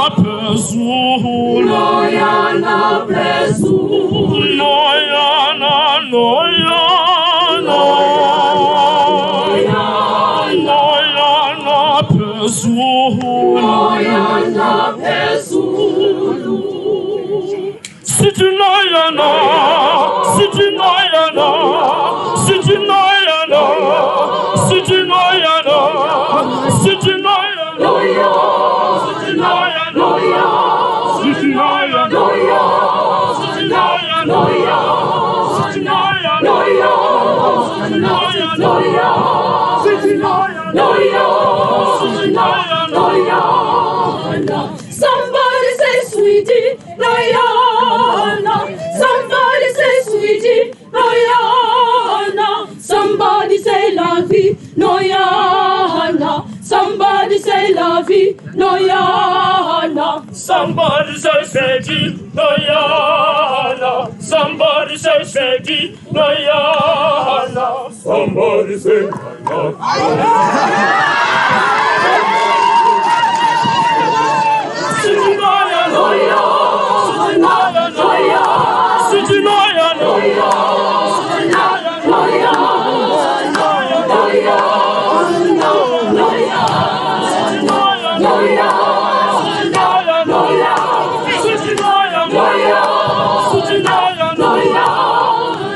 somebody say sweetie, Noyana. Somebody say sweetie, Noyana. Somebody say lovey, Noyana. Somebody say lovey, Noyana. Somebody say baby, Noyana.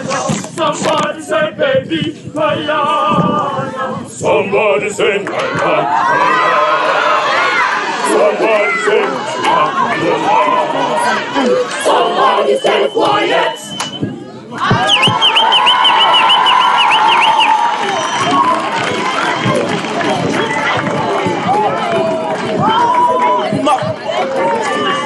Awunithi phuma phandle ndingomnye wemvumi usalindwe zintombi ezishumi andiqondi awuzubuye xa ungaphumi singapha kwecingo ngoba sivumi baye bayala inhliziyo ezishumi ndingapha kwecingo kuchapter 7 uxolo mxhosa ngeke uyaxela ndexa useko umgxobhozo uxolo ekasixhenxe nerhawuxa xa ngoxolile irhexe umama utshithe kwebandla notakanxenxe bamxhaphaza utaxe bamjeja ngezinxenxe akuzele kule nkonzi nobubuyile Yesu so ndathatha isigqibo sokwamkela uYesu ngokusondela kule xa ungathi ungaphakathi Yesu ndizinqande egithini Yesu abenzela izolo ndisela uthi Yesu lo mhlaba ungcwele nakunyathela Yesu.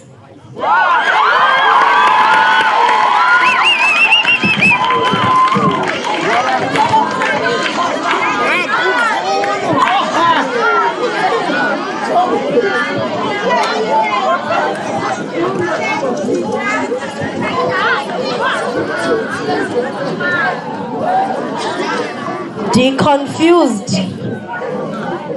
Ndine-confusion nje encinci. Kuqale kwathiwa inkawa apha eMdantsane idliwe ilila. Kwagqiba kuthiwa somebody sayingqangqa. Ndize ndisithi ndisingle andikatshati. Kwawuthiwa xa kuthiwa inkawa idliwe ilila ndathi never. Not eMdantsane. Kwathiwa ngqangqa ndathi tshini ewe eMdantsane.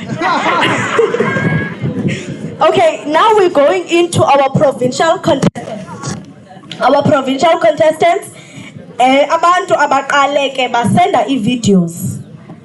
Many sent videos kwaze kwakhethwa i-top 10 from those who sent, recorded and sent videos. So sizawuva ke ngoku le top 10 into yoba iwine le.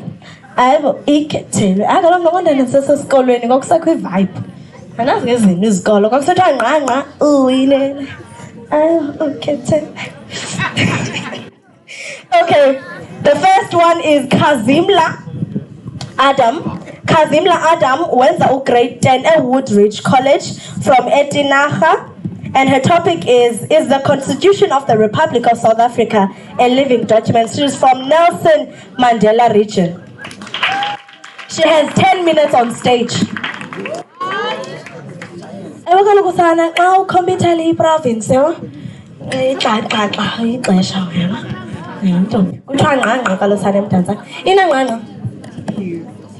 Greetings to the members of parliament, the MECs, my fellow contestants, everybody that is here, ladies and gentlemen. Molweni igama lam ndinguKazimla Adam from Nelson Mandela Bay, as said. Okay, let me get straight into it. without being oblivious of the limitations in terms of the interpretation and application of the Constitution of the Republic of South Africa. I maintain that the Constitution of the Republic of South Africa is a living document. Okay, let me first describe the term constitution and a living document. What is constitution? The Constitution is a body of fundamental principles or established precedents according to which a state or an organization is acknowledged to be governed by. Now, this is commonly known as the supreme law of the land, and no law shall be passed that contradicts the Constitution. Okay, now, living document, what is it? It is one that is frequently and consistently altered based on the contemporary political circumstances at that age. Now, the Supreme Judge, Thurgood Marshall, argued that the Constitution must be interpreted in terms of the age, political, and the cultural climate of the age of interpretation. Now, what does this mean? It's big words. It means as society changes, the Constitution also needs to change along with it. We cannot be living under a Constitution that was made 3 generations ago. We are the generation of today. We need to change it. Okay, so the question is therefore today, does the Constitution of the Republic of South Africa change and adapt to meet the needs of their people? Now, my answer is definitely yes. With the takeover of the new democratic government in 1994, there have been drastic changes made. To be quite specific, there have been 17 amendments made to the Constitution since 1996, which is when the Constitution was adopted. Okay, now let's talk about the Bill of Rights. There were sections added to the Bill of Rights. Okay, let's get into them. Section 9, which refers to the equality of all people, no matter what your race is, no matter your social status, the equality of all people. Section 23, which refers to fair labor practices. Okay, in the place of work, you are to be treated fairly to your co-worker. Section 25, which refers to land restitution. Section 26, which is the right to adequate shelter. Okay, now, let me take you guys back to 1955 in a small town called Kliptown, where there was a freedom charter made. These people were the People's Congress, which is also part of the ANC. They saw the needs of the people and therefore made a charter they saw the needs of the people and therefore made solutions. Now, what was on the Freedom Charter? There was free education. There was grant. There was RDP houses. There was NSFAS. As soon as the ANC came into power, it made sure to implement those things that were made in the Freedom Charter. Isn't there free education? There is free education. Is there a grant? Grant is made in abundance now in South Africa. We see RDP houses everywhere. Everywhere you look, if you go into the location, RDP houses. Okay, this is to ensure the dignity of the person. In NSFAS, when a child needs to go to college to get an education, it is made possible through the Constitution and the things that were implemented through the ANC. Now, without excusing the injustices made by people in power of the government, there have been great changes made to the Constitution and therefore were implemented into our country to get us where we are today, with free education, with houses, with adequate shelter, and everything of the above. Now, I know that the Constitution being a living document is a great thing. See, the Constitution, it recognizes the injustices of the past and redresses them to obtain a united, democratic, non-racial, non-sexist, and prosperous South Africa. And I am certain with things such as programs of the Girl-Child Dialogue that we hear today, and youth parliaments, which I encourage each and every one of us to take part in, because it encourages us as young minds to take initiative and think about the world around us. We are the leaders of tomorrow. We need to be able to see the ropes and how things are made. How are things made and everything in our constitution. We are the leaders. We will be the mayors. We will be the presidents. We will be the MECs of tomorrow. Therefore, there needs to be a way of us to know how these things are made and how these things are changed. When we are in power, we need to be able to amend and also change the constitution, because the society today is fine, but is it my time? Okay. So, I believe that with programs such as these, it will influence us to be prominent leaders of the future. Amandla! Amandla!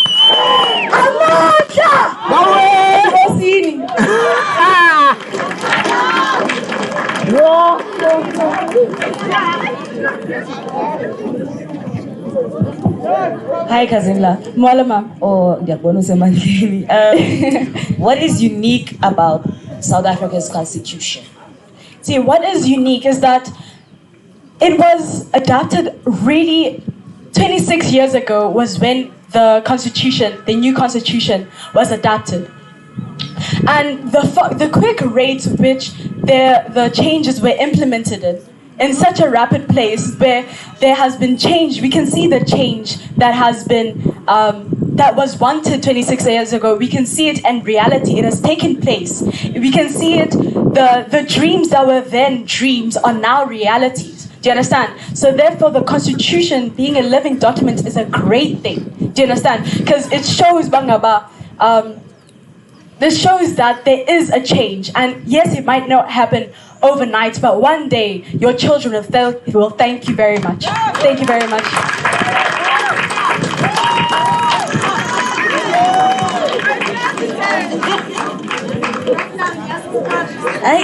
If you're still looking for a female president, your eyes up.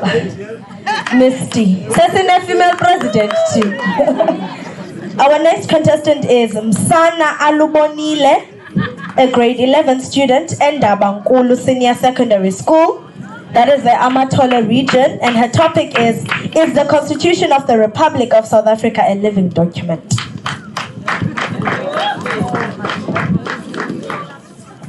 Who? This is a question people tend to ask themselves when they see a person they do not know stand in front of them. Well, who? Who is but the form following the function of what? And what I am is a ravishing, beautiful Ndabangulu learner. I am not questioning your powers of observation, but merely remarking on the paradox of asking a beautiful Ndabangulu learner who she is. I am Alubonile Kukomsana. I am neither a victim nor villain, here to vivify and vividly vanquish all vague vision one might have on is the Constitution of the Republic of South Africa a living document. Yeah. Before I start my speech, I would like to open with a quote. Constitutional morality is not a natural sentiment. It has to be cultivated. Close quote. The Constitution is the supreme law of the Republic. It sets out the rights, values, and duties to its citizens. The Constitution being a living document would mean no rights are violated and not accounted for. In our country, there are several cases of murder and rape. Such cases strip an individual of their right to life, human dignity, the right to safety and security. This goes against Section 1 of the Constitution, which as it says that the Republic was founded on values such as equality and human dignity. In simple translations, the Constitution was founded in the concept of Ubuntu. Ubuntu means being compassionate, kind, and empathetic to the next person to uphold the values of which the Republic was founded on. Furthermore, the Constitution was made to correct imbalances of the past, such as gender inequalities, racism, and poverty, so as to ensure that everyone is equal and dignified. Nowadays, we see people being raped and killed in the most gruesome ways. only for these perpetrators to return to society with no harsher consequences.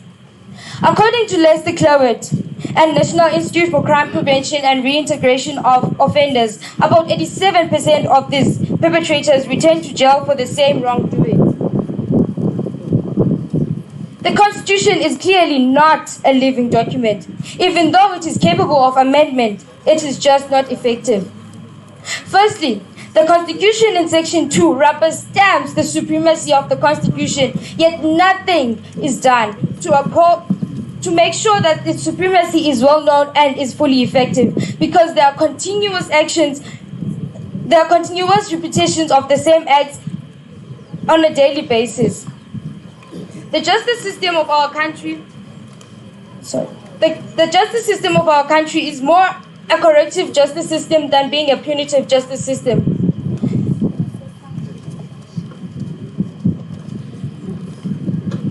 As it is designed to correct the behaviors of convicts. According to the Department of Justice, over 401,288 people returned to jail after attaining parole. Ladies and gentlemen, why is it called a correctional service if it cannot correct? The rights of convicts tend to be more advanced as they get essentials such as cosmetics, clothes, food, television, and education for free. Imagine the luxury of 447 rand spent daily per prisoner. Whereas there are people who could gladly work for this amount of money who have not violated the Constitution. Multiply that 447 rand a month, you get over 13,000 spent on a single person who has undermined the Constitution, yet the Constitution still provides for them. The state should focus on making our justice system a retributive justice system where if someone stole something, they pay it back upon being sentenced. The rights of convicts should be timeless, taking into consideration that there are matters such as the young man who cut and butchered a young lady into pieces and put her in a suitcase. The Dross rapists. Luyanda Bota, who pleaded guilty for raping and killing several others among Uine and Mkhojan. Nicholas Now, who pleaded guilty for raping a 7-year-old. A 7-year-old, ladies and gentlemen. This could be your little sister. This could be my little sister. This could be your child for that matter. These people can later be released on parole, only to go back to society and do the same things. As a life sentence in our country is illegal, as per precedent case State versus Makwanyana. It is in such sensitive matters like this that the death sentence would be effective, because no one would be willing to put themselves in the lion's den. Countries such as China, Afghanistan, North Korea, and Egypt have proven that the death sentence is effective. Judges.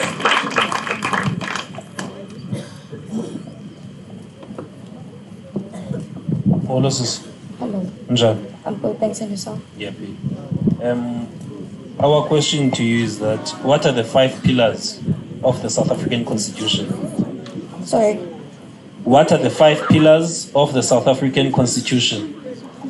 The 5 pillars of the Constitution are the right to life, the right to human dignity, the right to equality, the right to safety and security, and democracy.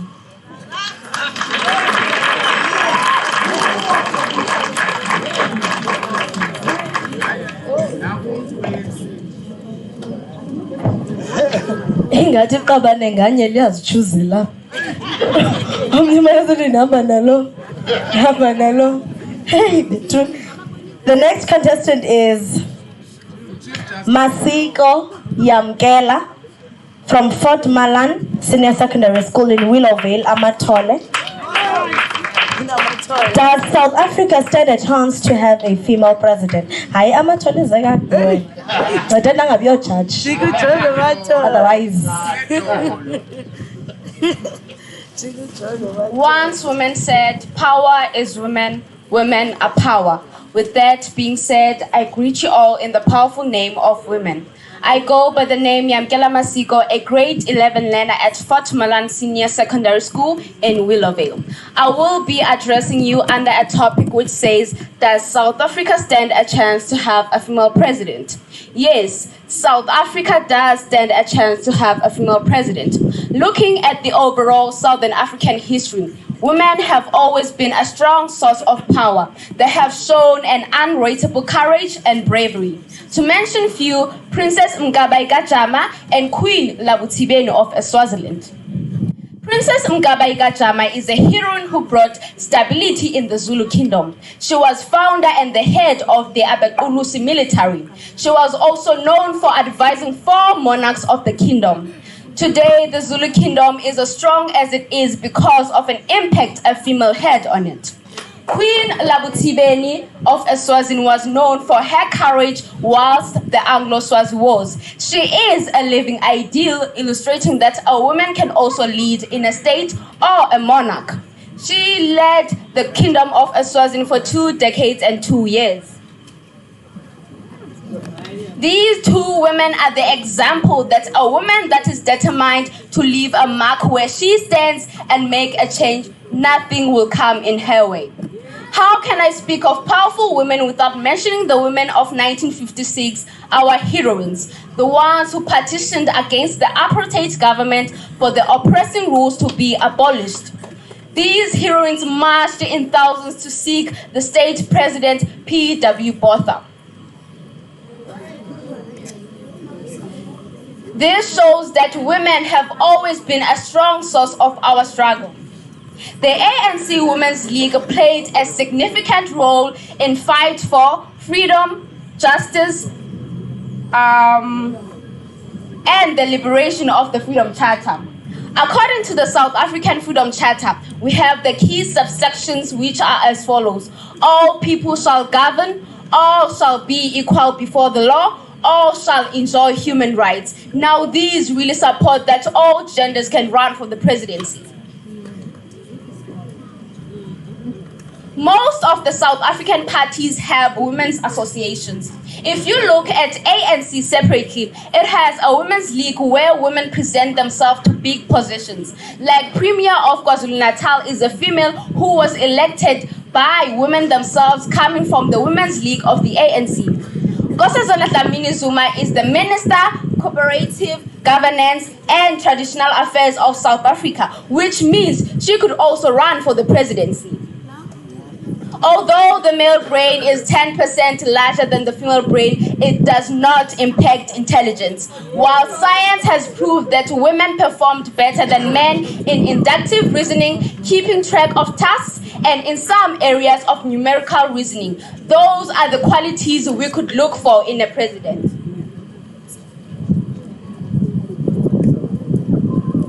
It has almost been 3 decades since South Africa obtained its democracy, having less impact being observed. Now let us not forget, it has only been men in the ruling. We have not yet witnessed what a woman could do to develop the country. It is now evident that South Africa is ready to have a female president, as women have always been a core of stability in any authority. Let us give rise to the women, power to the women. Watinda Tina, Watinda Imbogodo. I thank you.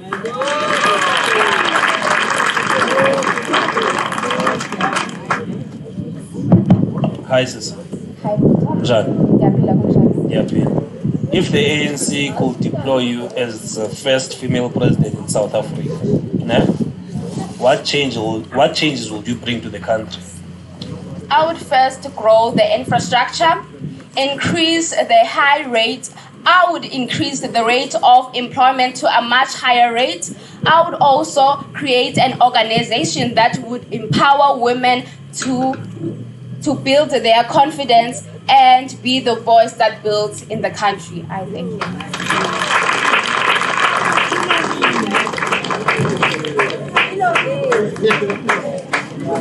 Thank you so much. Khona ibriefing edingekayo wena. Xa beprepare Madlamini khona into eshota engakhange ayifake ncinci. Okay, our next contestant is from Nelson Mandela, Simangele Butwa, a grade 11 student at Repeak College Girls High School from Mdantsane, and her topic is, does South Africa stand a chance to have a female president? Simangele Butwa.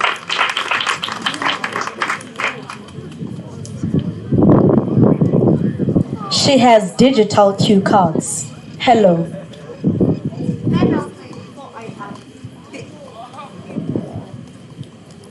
Greetings to the judges, to the ANC leaders, and to my fellow contestants and fellow pupils.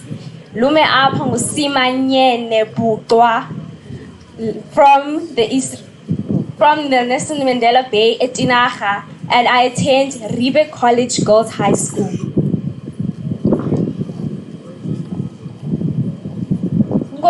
Nkosikazi Nobandla Nomzamo Madikizela, who was born on the 26th of September 1936 in Bizana, the Pondo district in Transkei, a social worker and activist considered by us Black South Africans the mother of the nation. A woman whose life was marked as much by racism as sexism, whom many compared her with her ex-husband, Nelson Rolihlahla Mandela, where he will be cast as an angel while she will be painted as a she-devil who almost took him down. Umama Winnie challenged patriarchy, not only in words but also in deeds, as she suffered for it but never seemed to worry about how her opponents perceived her. She had strong feminist instincts and was a very remarkable independent woman. Umama Mandela status and popularity was simply unraveled. Her defiant attitude profoundly destabilizing to men with her own movement, as well as in the broader white society she was challenging. She knew how to survive patriarchy, arrest and humiliation, harassment and bullying. Black South Africans saw themselves in her very public struggles. Does South Africa stand a chance to have a female president? Yes, South Africa is ready for a female president because women know how to empower people and lead a country as well as obeying its laws. Female leaders are subjected to stereotypical gender beliefs, which undermines them and their potential to succeed in the leadership roles. The stereotype is that women bring collaborative leadership styles that benefit people's dynamics. There is no doubt that as a group, women bring unique skills, fresh perspectives that broadens the discussion by highlighting and listening as a skill, offering social support and problem solving.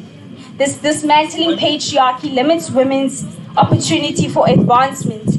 Many gender stereotypes portray women as lacking the qualities associated with effective leadership, which is gibberish.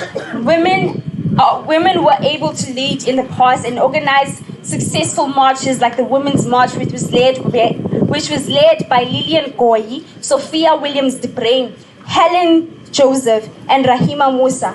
A spectacular, successful march where women were peacefully protesting against passbooks.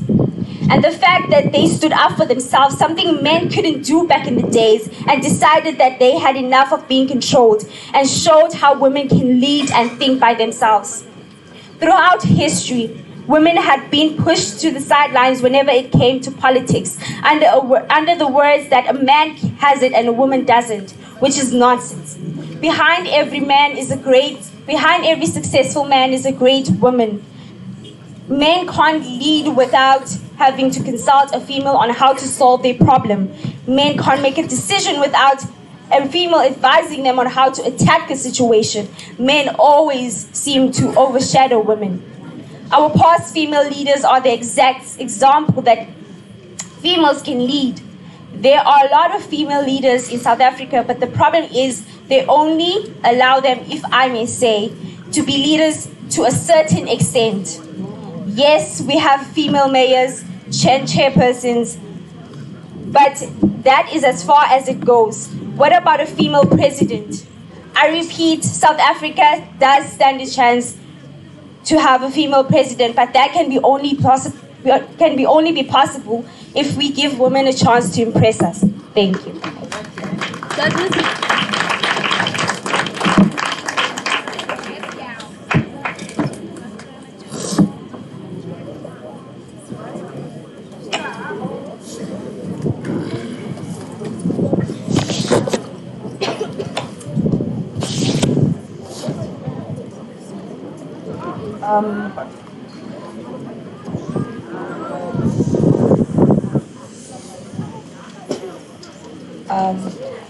Sorry, I didn't get your name. It's Mangelene. Sibanyene. Okay. Simanyene. Okay. Does South Africa qualify to have a female president? Yes. Why? Because women have proven a lot in the past that they can lead and be peaceful and be able to maintain a country. Thank you. Thank you. Uti, behind every successful man is a woman. Our next contestant is Ketsekile Somila from Mount Arthur Girls High School in Lady Frey, and her topic is there a link between the economic state of women and women abuse? After her, Sizawucela Isnetemba Senior Secondary School Choir. Yes, to be ready. Isnetemba Senior Secondary School.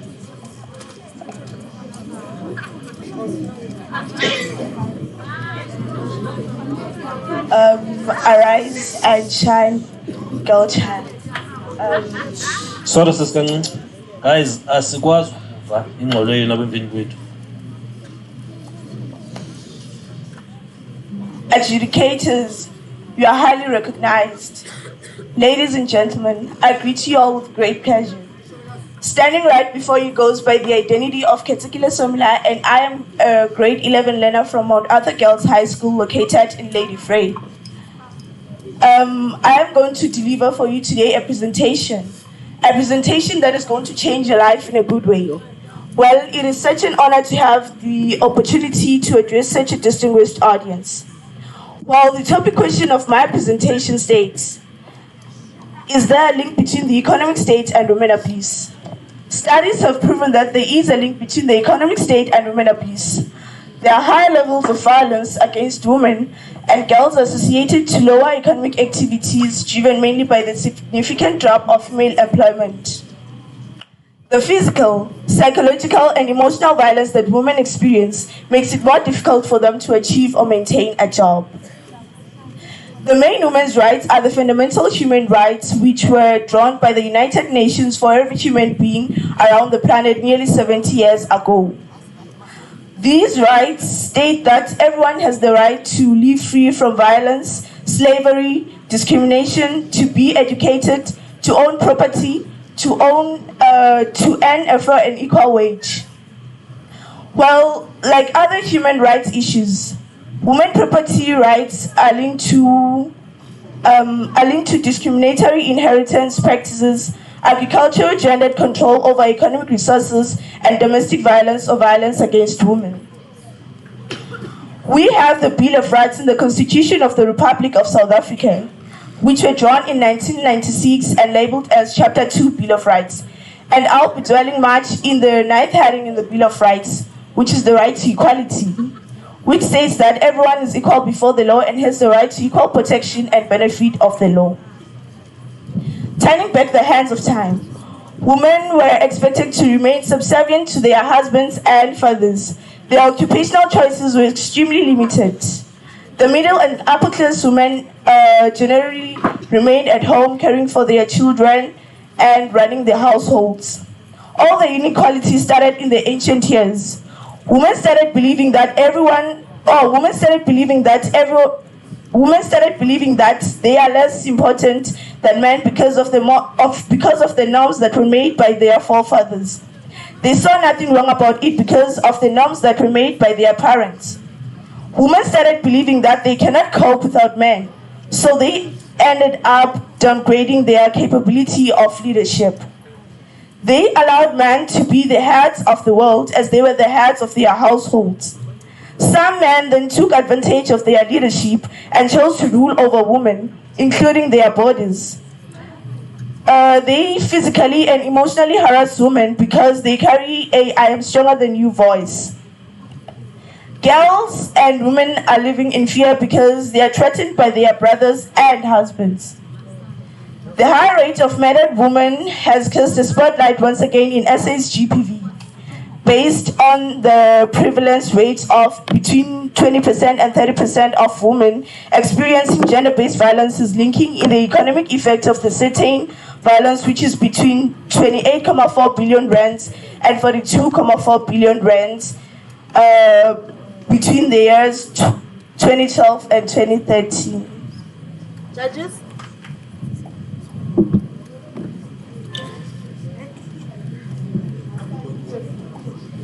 Hello, sis.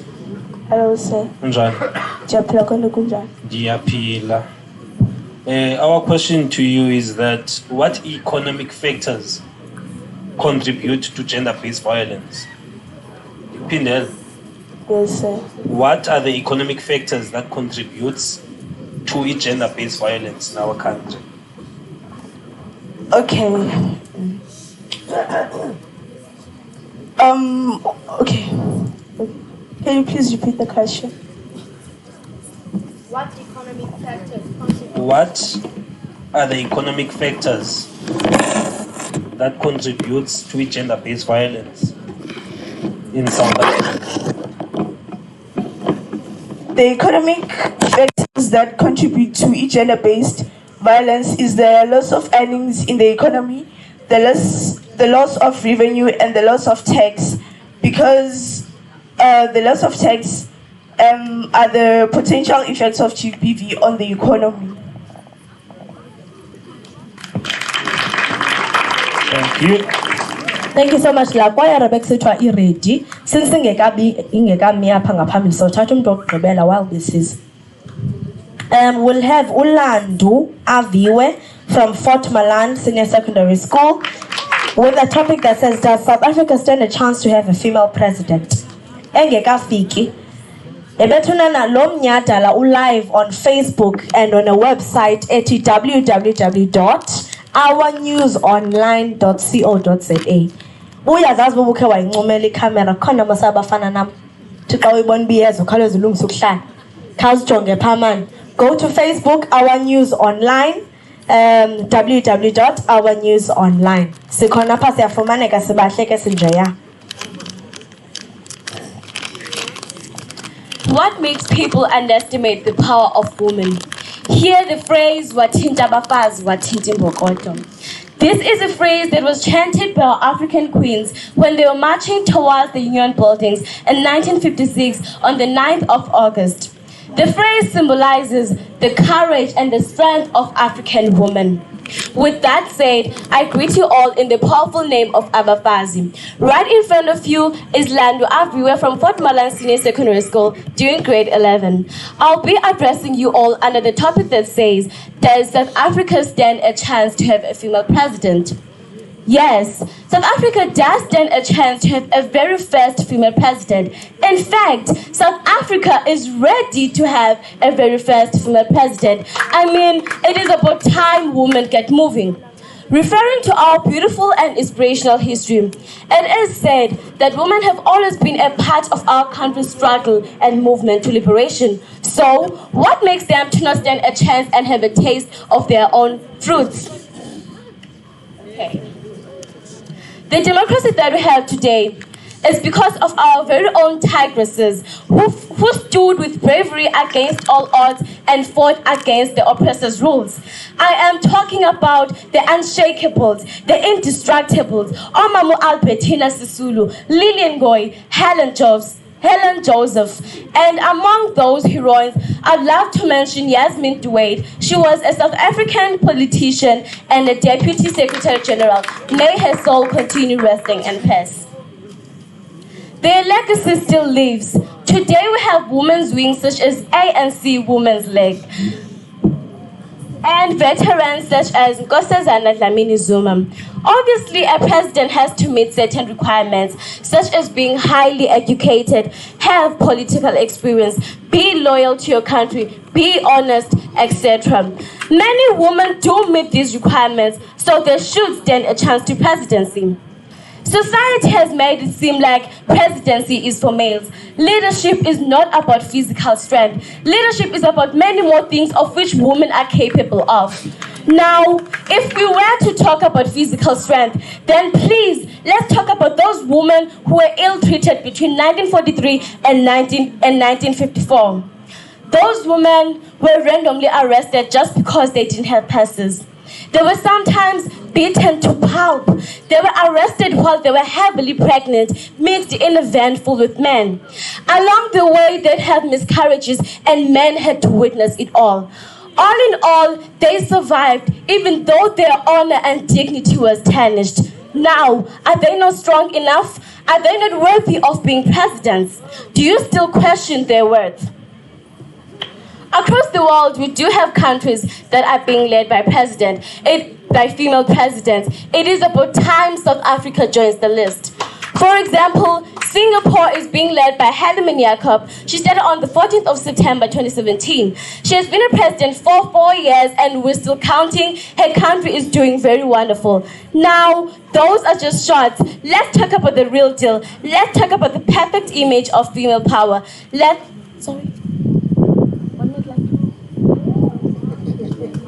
Thank you. Okay, no, sorry. Remember, you need not go 1,000 years looking for a fit female president. The world is filled with them today. Thank you.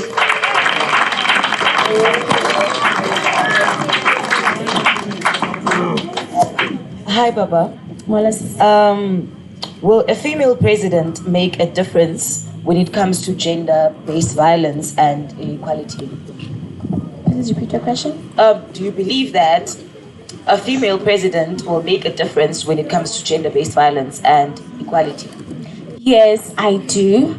Because first of all, a female will understand the pain a woman will go through when she is abused, and she will get it when people are not treated the same. She will understand when she will understand when people are not treated the same. So I believe that she will fight for people to be treated the same and for gender-based violence to be ended.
Tabeleli ngoma,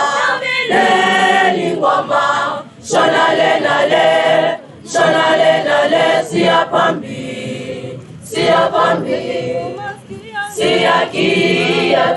siyakia tina, tabeleli ngoma, shonale nale, siyapambili. Sezivuma skiyangala ngoma, tabeleli ngoma sakubonga.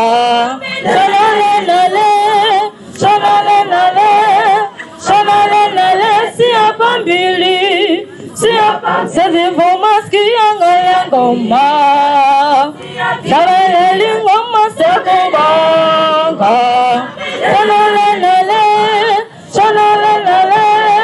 Shonale nale, siyapambili. Sezivuma skiyangala ngoma, tabeleli ngoma sakubonga.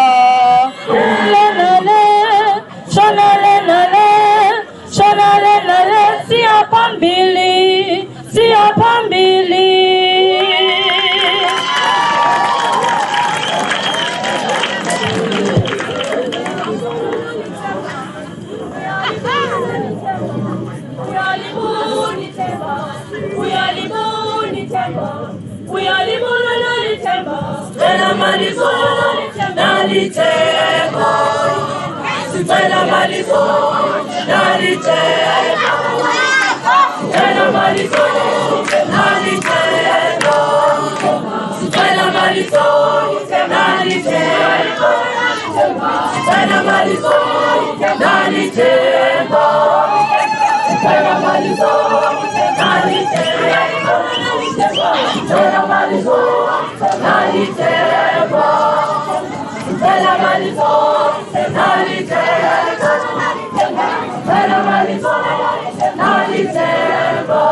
Thank you so much.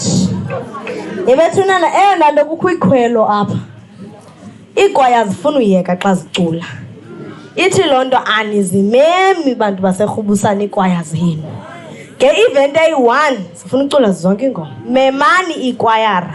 Abantwana baveza italente sanuvimba. Mabamenye abantwana ezinkonzweni i-chance leyo. Yabo mabamenye abantwana. Iyavimba. Next contestant is Pumeza Gamede from Mount Arthur Girls High School in Lady Fre. And her topic is there a link between the economic state of women and women abuse? Singalibani jonga pha ku Facebook, Our News Online. Siphinde siye pha ku www.ournewsonline. Bethina kaloku si forward thina si ahead yevana.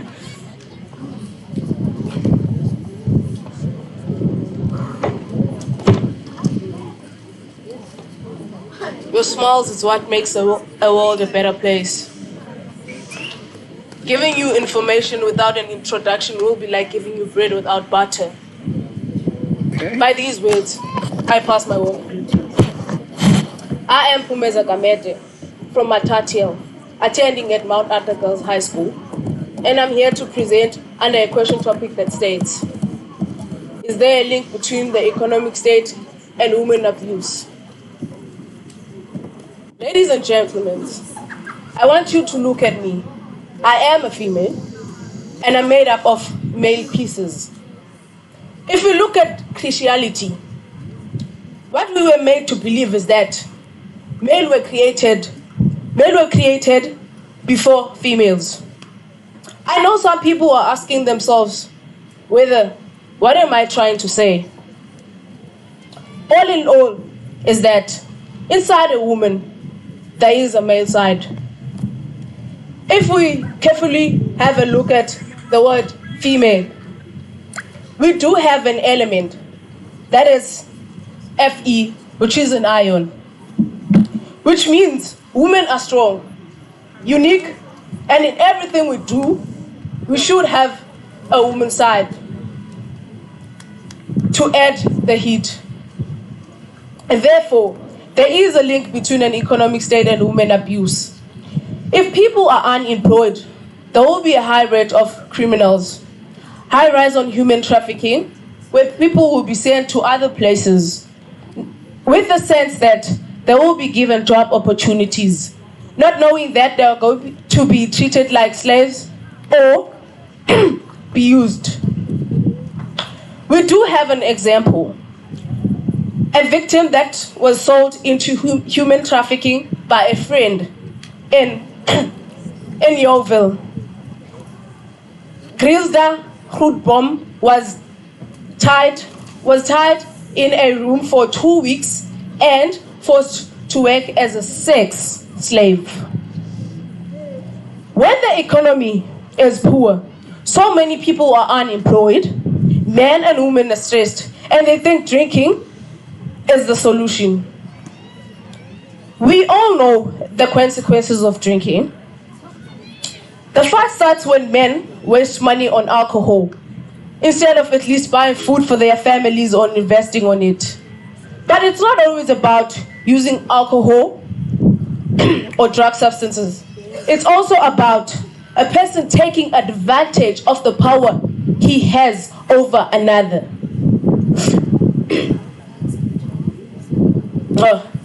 Just like girls dating with sugar daddies in exchange of money, we do have a victim too. Tanoya, she's a 13-year-old. She dated with a sugar daddy in exchange of money. What she did was to sleep was to sleep with different men each and every single day. So this can be your sister, my sister, your child too. We have found that violence against women is associated with lower economic activity, mainly driven by a significant drop in female employment. The physical, psychological, and emotional violence that women experience makes it more hard for them to achieve or maintain a job.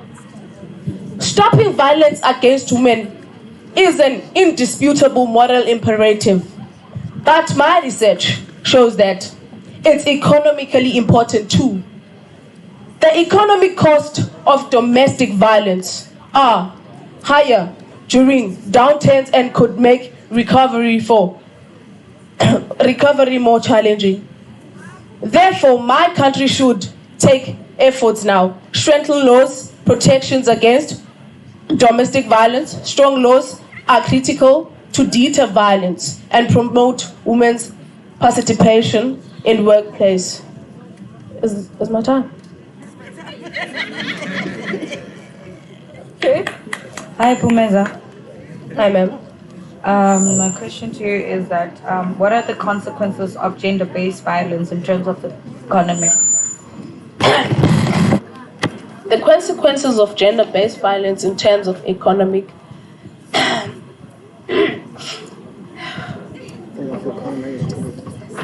Relax, man.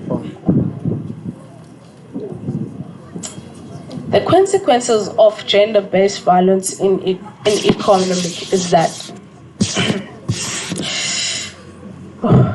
so nervous. Okay.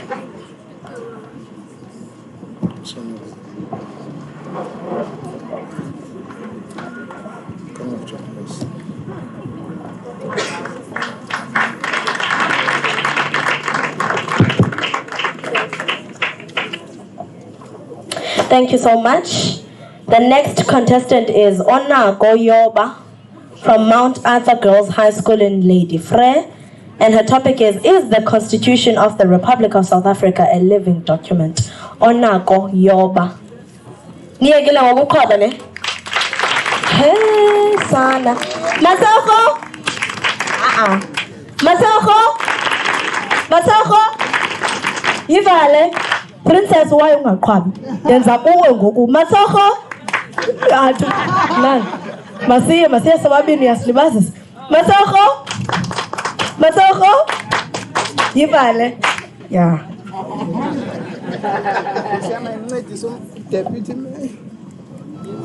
A legend once said, and I quoted, "A time wasted will never return."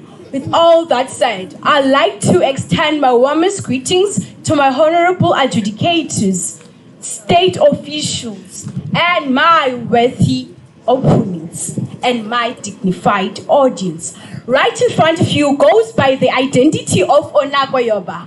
I'm a grade 11 learner in Mount Arthur Girls High School, located in Lady Frere.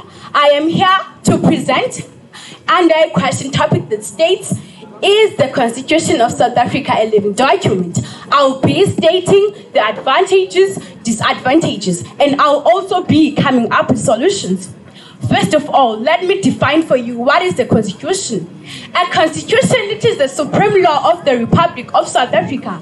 It provides the legal foundation for the existence of the Republic. It sets out the rights and duties for its citizens. It defines the general structure of the government. The current constitution, the country's fifth, was drawn up by the parliament elected in 1984. It was promulgated by our former first black president, Nelson Mandela, on 10th December 1996, and it came to effect on 4 February 1997, replacing the interim constitution of 1993. Why is the constitution important? It contains the most important rules for our political system. It protects the rights of people in its country and their obligations. The Constitution is the highest law of land, which means Parliament cannot pass any law that goes against it, not even the president. Coming back to the question, is the Constitution of South Africa a living document? Allow me to take you back to ancient years, where there was Bantu education, 1956, where every learner was forced to speak foreign language, Afrikaans, which was not their home language at all. But in the year of 1996, a right to basic education was issued. Here in South Africa, everyone has the right to basic education. The government provided public schools, which means no fee schools. So every child has the right to basic education. Going to my second one, which is labor relations. Everyone has the right to vote, to form or join any trade union. Going to my third one, which is equality, but I say inequality. There is a phrase that states everyone is equal before the law, but that's not the case anymore, because not everyone is treated equally. Wealthy people are treated fairly and they are respected, while disadvantaged people are treated unfairly because of their socio-economic state. Going to my fifth one, which is corruption and lack of transparency in the government.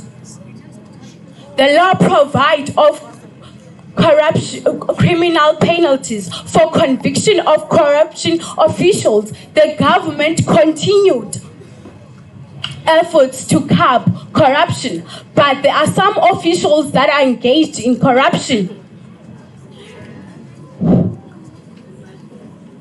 There are at least 10 agencies which are involved in anti-corruption activities, e.g. SAPS, PSC, but there are some agencies that are not involved in corruption, that are involved in corruption.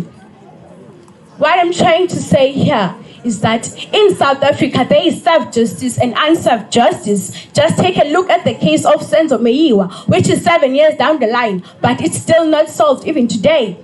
But I say, the Constitution of South Africa is a living document, but also a non-living document. Judges? Sport. Hi, Honorable. Hey. Your question is, what is unique about South Africa's constitution? Okay, what is unique about the South African constitution is it gives rights to people, right to basic education, right to labor relations, right to equality, right to vote. I think that is.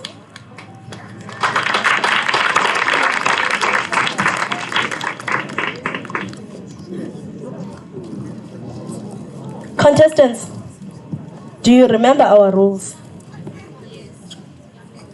Is there no broken rule? There is, ne? Is there anyone who wants to say the rule for me? I don't want to say it myself.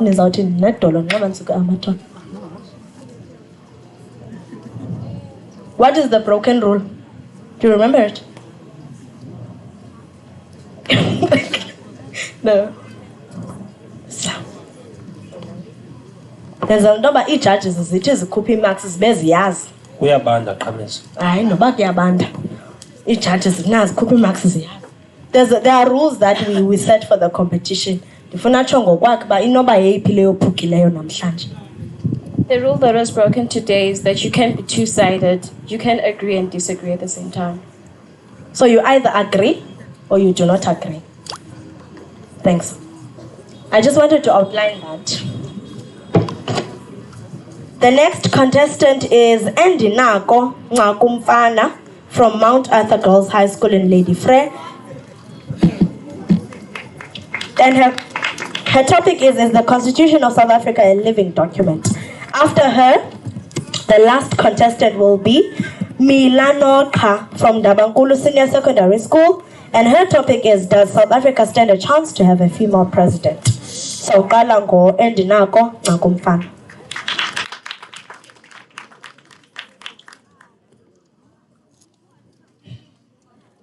Mr. Chairman, panel of judges, staff of teachers, principals, and my fellow opponents, I salute you all. Standing before you is Endinako Ncakumfana, and I'm here to present a prepared speech under the topic that states, is the Constitution of South Africa a living document? First of all, what is a constitution? A constitution is a system of basic laws and principles that a country, a state, or an organization is governed by. For an example, an instrument embodying the rules of a state or political party. Where does our constitution come from? The Constitution of South Africa was adopted on the 8th May 1996, and it was amended on the 11th October 1996 by the Constitutional Assembly. Going back to our main issue, is the Constitution of South Africa a living document? The Constitution of South Africa is a living document. Chapter 2 in the Bill of Rights, page 11, states that every citizen has the right to housing, healthcare, and social security. And firstly, I'll be talking about the RDP houses. RDP houses. This program, also known as the RDP program, provides beneficiaries with a fully built house that is provided free by the government. That shows that indeed the Constitution of South Africa is a living document. Secondly, healthcare. The right to have access to healthcare services is a basic human right, guaranteed by the Constitution. Section number 27 provides that everyone has the right to access health services and no one may be refused emergency medical treatment. And I'll be going to my third point. Yes, indeed, the Constitution of South Africa is a living document because it is recognized worldwide and approved by the United Nations. It is a constitutional democracy whereby it is whereby the supreme law country and South Africa is a non-racial country. The Constitution of South Africa is made up of three spheres, which are executive, judiciary, and NCOP, which stands for National Council of Provinces.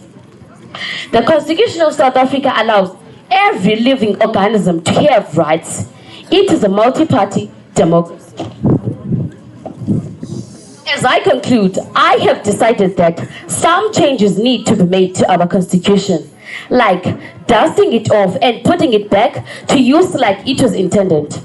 The legend said, and I quote, "The Constitution cannot protect us unless we protect the Constitution." This is the end of my presentation. Thank you.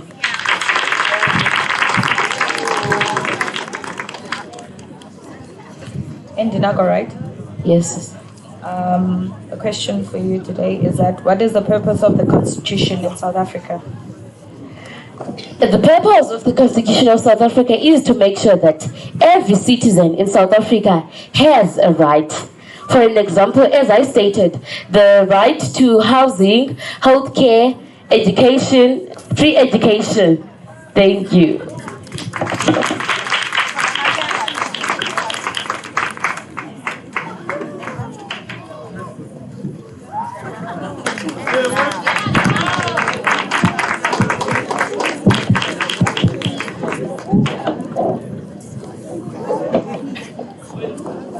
Open quote. A woman is a full circle. Within her is power to nurture and transform. Close quote. With those words, ladies and gentlemen, I greet you all. I am Milanoka, a grade 11 learner from the Bangolu Senior Secondary School, presenting under the Girl Child Dialogue topic, which states, does South Africa stand a chance to have a female president? Yes, of course. South Africa does stand a chance to have a female president. We don't even stand a chance. We are ready for a female president. As our country has implemented the gender equality, we no longer have a position or a job that is only categorized for males. There are women you should definitely know. These women were an integral part in the fight of our freedom. They stood their ground as they demonstrated against apartheid government in the 1956 Women's March and beyond. To help commemorate the strides made by South African women, here are some leaders that you may not have heard about yet, but you should definitely know. Mamu Lilian Ngoyi. She's known as the mother of black resistance. She was a powerful anti-apartheid public speaker who focused on women's rights and the emancipation of black women in South Africa. She was the first woman elected in the ANC Executive Committee and also served as president of the ANC Women's League. In addition, that year, she helped lead 20,000 women in protest against the inclusion of women in past laws. She vividly believed in the power of women to change South Africa. May her soul rest in power.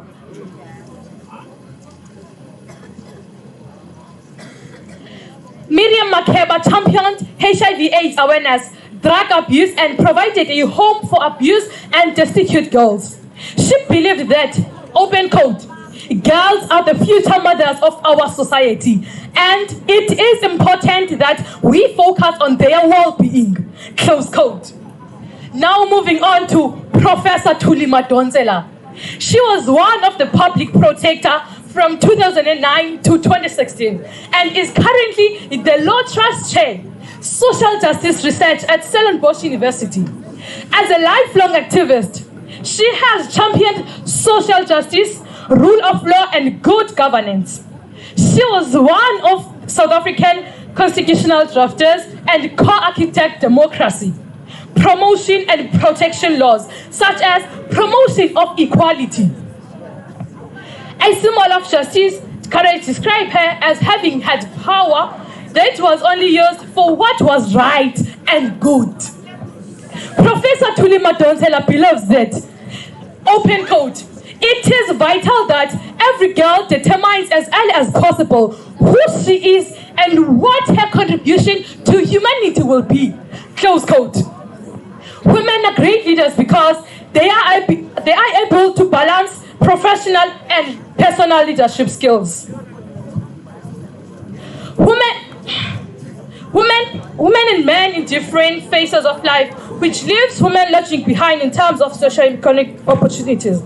According to the unemployment statistics of South Africa, unemployment rates for males and females were 31.4% for males and 34% for females. Respectively of these, Black African women were the most vulnerable with an unemployment rate of 38.3%. Keeping in mind, ladies and gentlemen, the quote from Edward Bulwer Lytton, which states, open quote, "The pen is mightier than the sword," close quote. Our previous male presidents failed on fighting corruption. They failed to lead the narrow income gaps, and they failed to reduce crime. They even failed to protect South Africa as Guptas did as they pleased in our country's finances. We have women who are ready and capable of leading the country. Nkosazana Dlamini Zuma, she steered the country through the hard lockdown. During the toughest hard lockdown, she became one of President Cyril Ramaphosa's most dependable cabinet ministers, articulating her message in the cabinet. Women honor the oath of office and place interest of South Africa and its citizens. In a nutshell, ladies and gentlemen, before grass grows under my feet, I firmly stand boldly so by stating, yes, indeed South Africa is ready for a female president. Knowing that ANC is the leading party, let me rephrase by saying, ANC is ready for a female president. I thank you.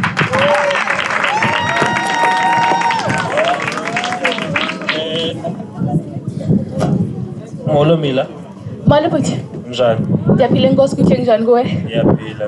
I believe that you the last speaker for the day. Yes, I am. As you are aware, Mus, that we are going to 2024 elections very soon, which are going to be the national elections. So as the judges would like to give you a chance to pass a message to the African National Congress towards the service delivery, James, the 2024 elections, on what improvements must be done. Thank you. Thank you, sir. To ANC presidents or leaders, what you need to do first is to improve the economy, create jobs, and when forming such events, do not only focus on females, focus on both genders, because when we are talking here about gender-based violence mostly, but when you are doing events like this, we exclude males. You only focus on females. So my advice to you is do not focus on females only. I thank you.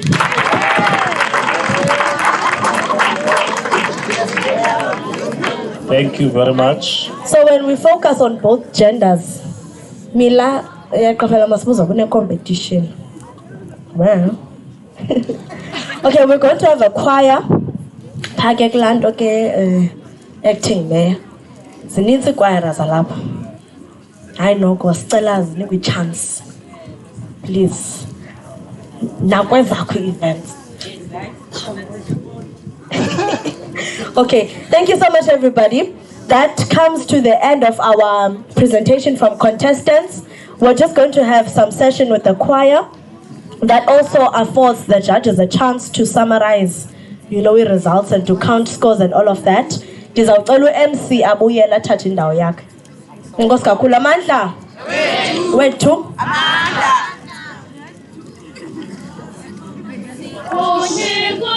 Zulu mama, Zulu mama, Zulu mama.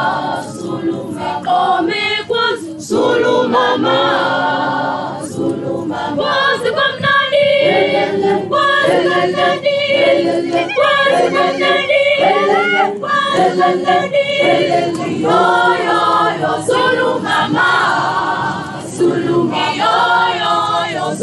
mama, Zulu mama, Zulu mama, Zulu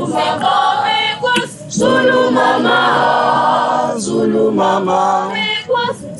mama, Zulu mama, Zulu mama, Zulu mama,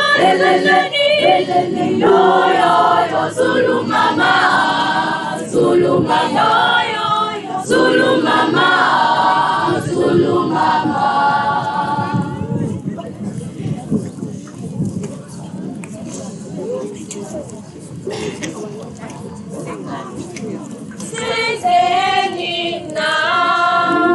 South Africa, asilazi jala, Osiam, Senteni na South Africa, asilazi jala, Osiam, Bayas Bulala, Bayas Bulala, Bayas Bulala Tina, Osiam, Bayas Bulala, Bayas Bulala, Bayas Bulala Tina, Osiam. I remember. You remember what? I remember. January 1912. I remember. You remember what? I remember Solomon Matangu 6 April 1977. Oh, now I remember. You remember what? I remember the something was like 1986. I remember. You remember what? I remember the bus boycott 1983 to Mdantsane. Oh, now I remember. You remember what? I remember the Deccan Village Massacre 1985. I remember. You remember what? I remember Bishop Massacre. Oh, now I remember. You remember what? I remember the 1994 elections. A Luther massacre. Amata!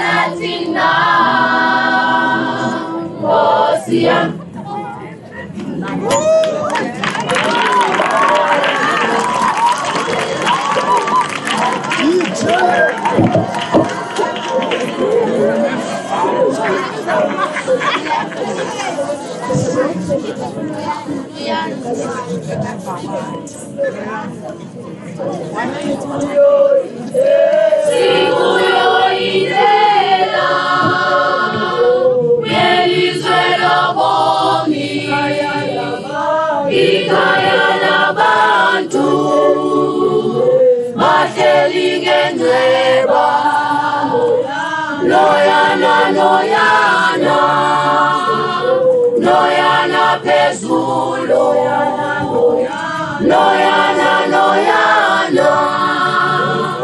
Noyana Pezulu.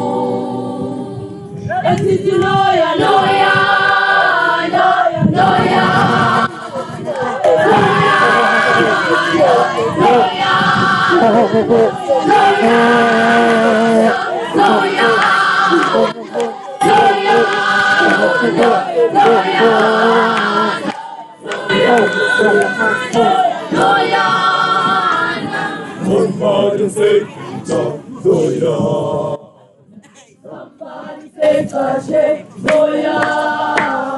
somebody say Nela, Noyana. Somebody say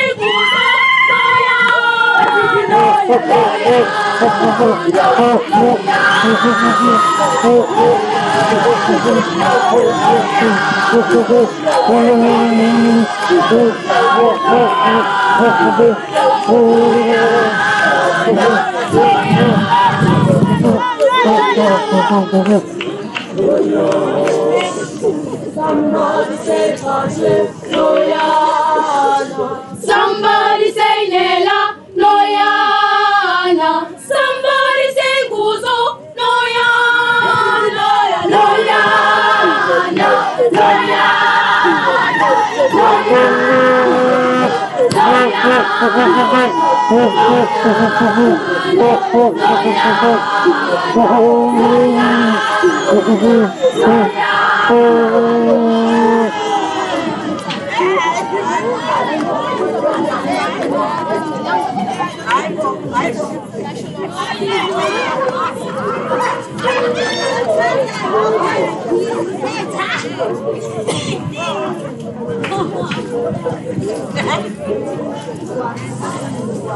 Mama, always speaking.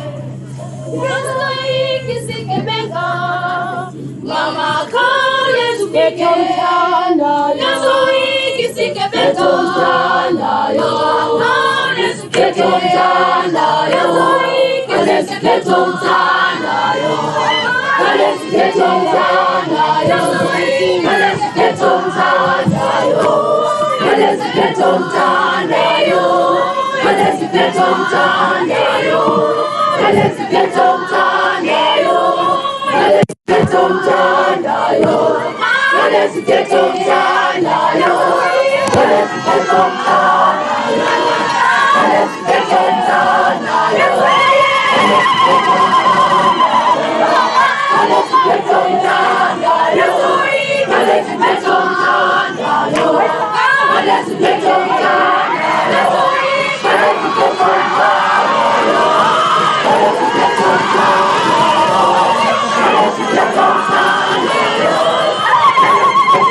If you're happy and you know it, clap your hands. If you're happy and you know it, clap your hands. Somebody scream! Show us some classy results. On your marks, get set. We are ready for the results. On your marks, get set. We are ready, ready for the. We are ready. We are ready. We are ready.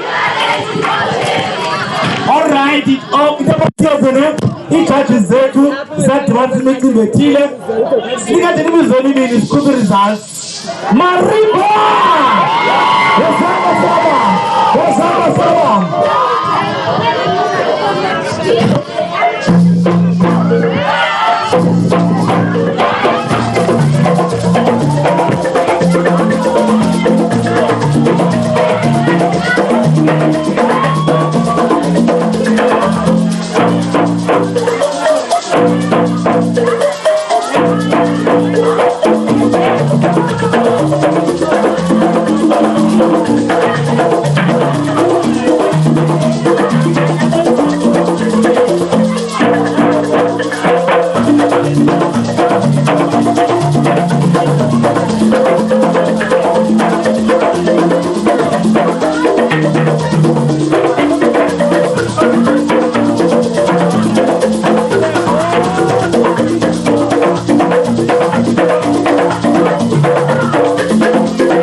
Are you guys ready?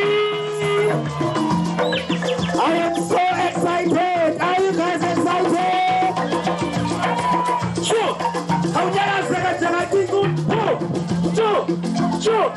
Sure. You must dance like a winner. You must dance like a winner.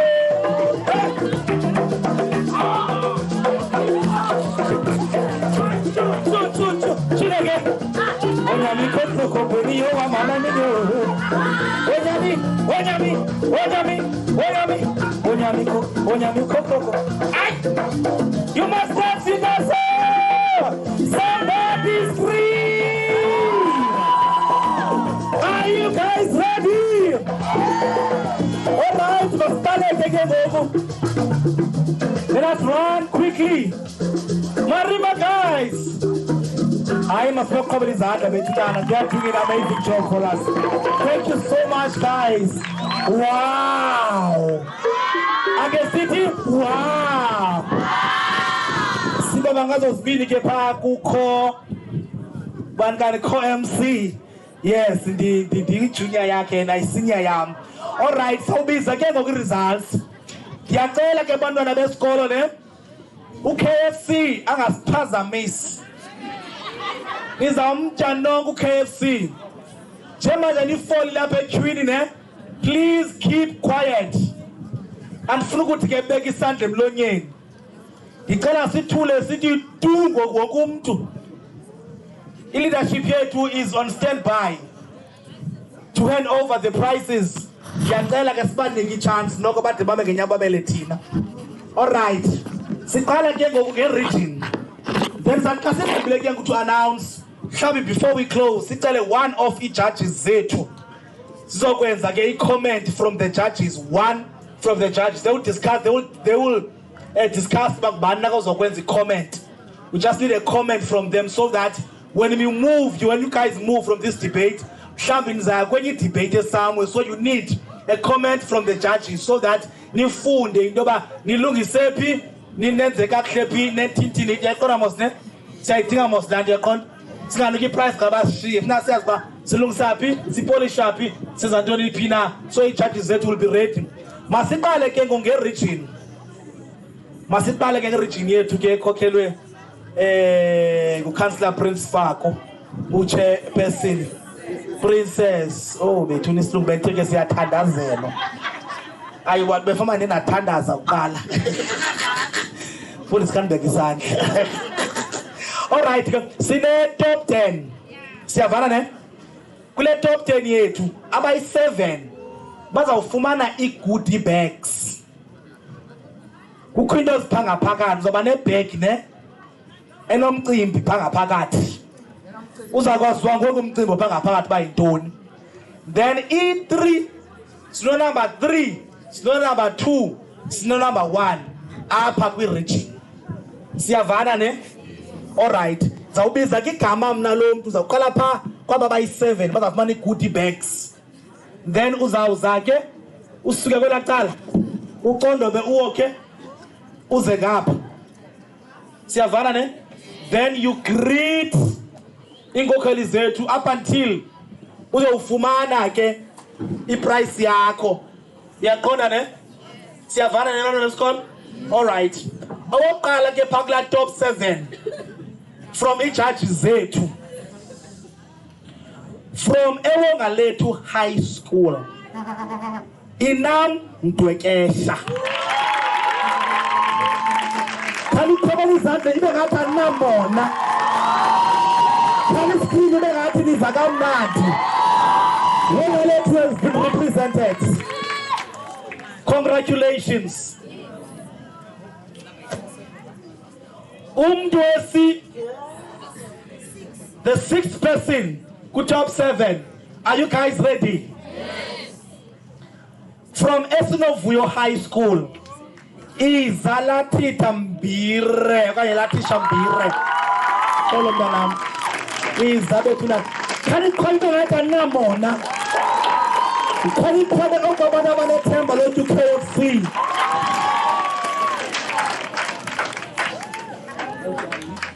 Good number 5.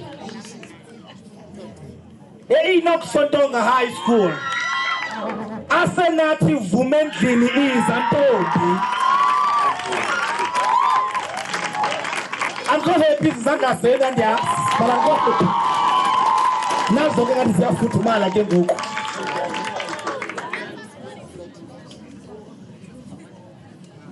Number 4. Sibize Kongeni from Esinatemba High School. Iza alungile soyizwaphi.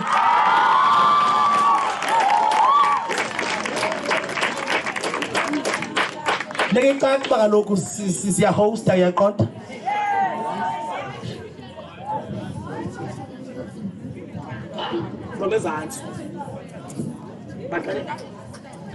All right.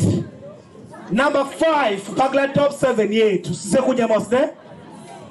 Sibiza again Untitled High School.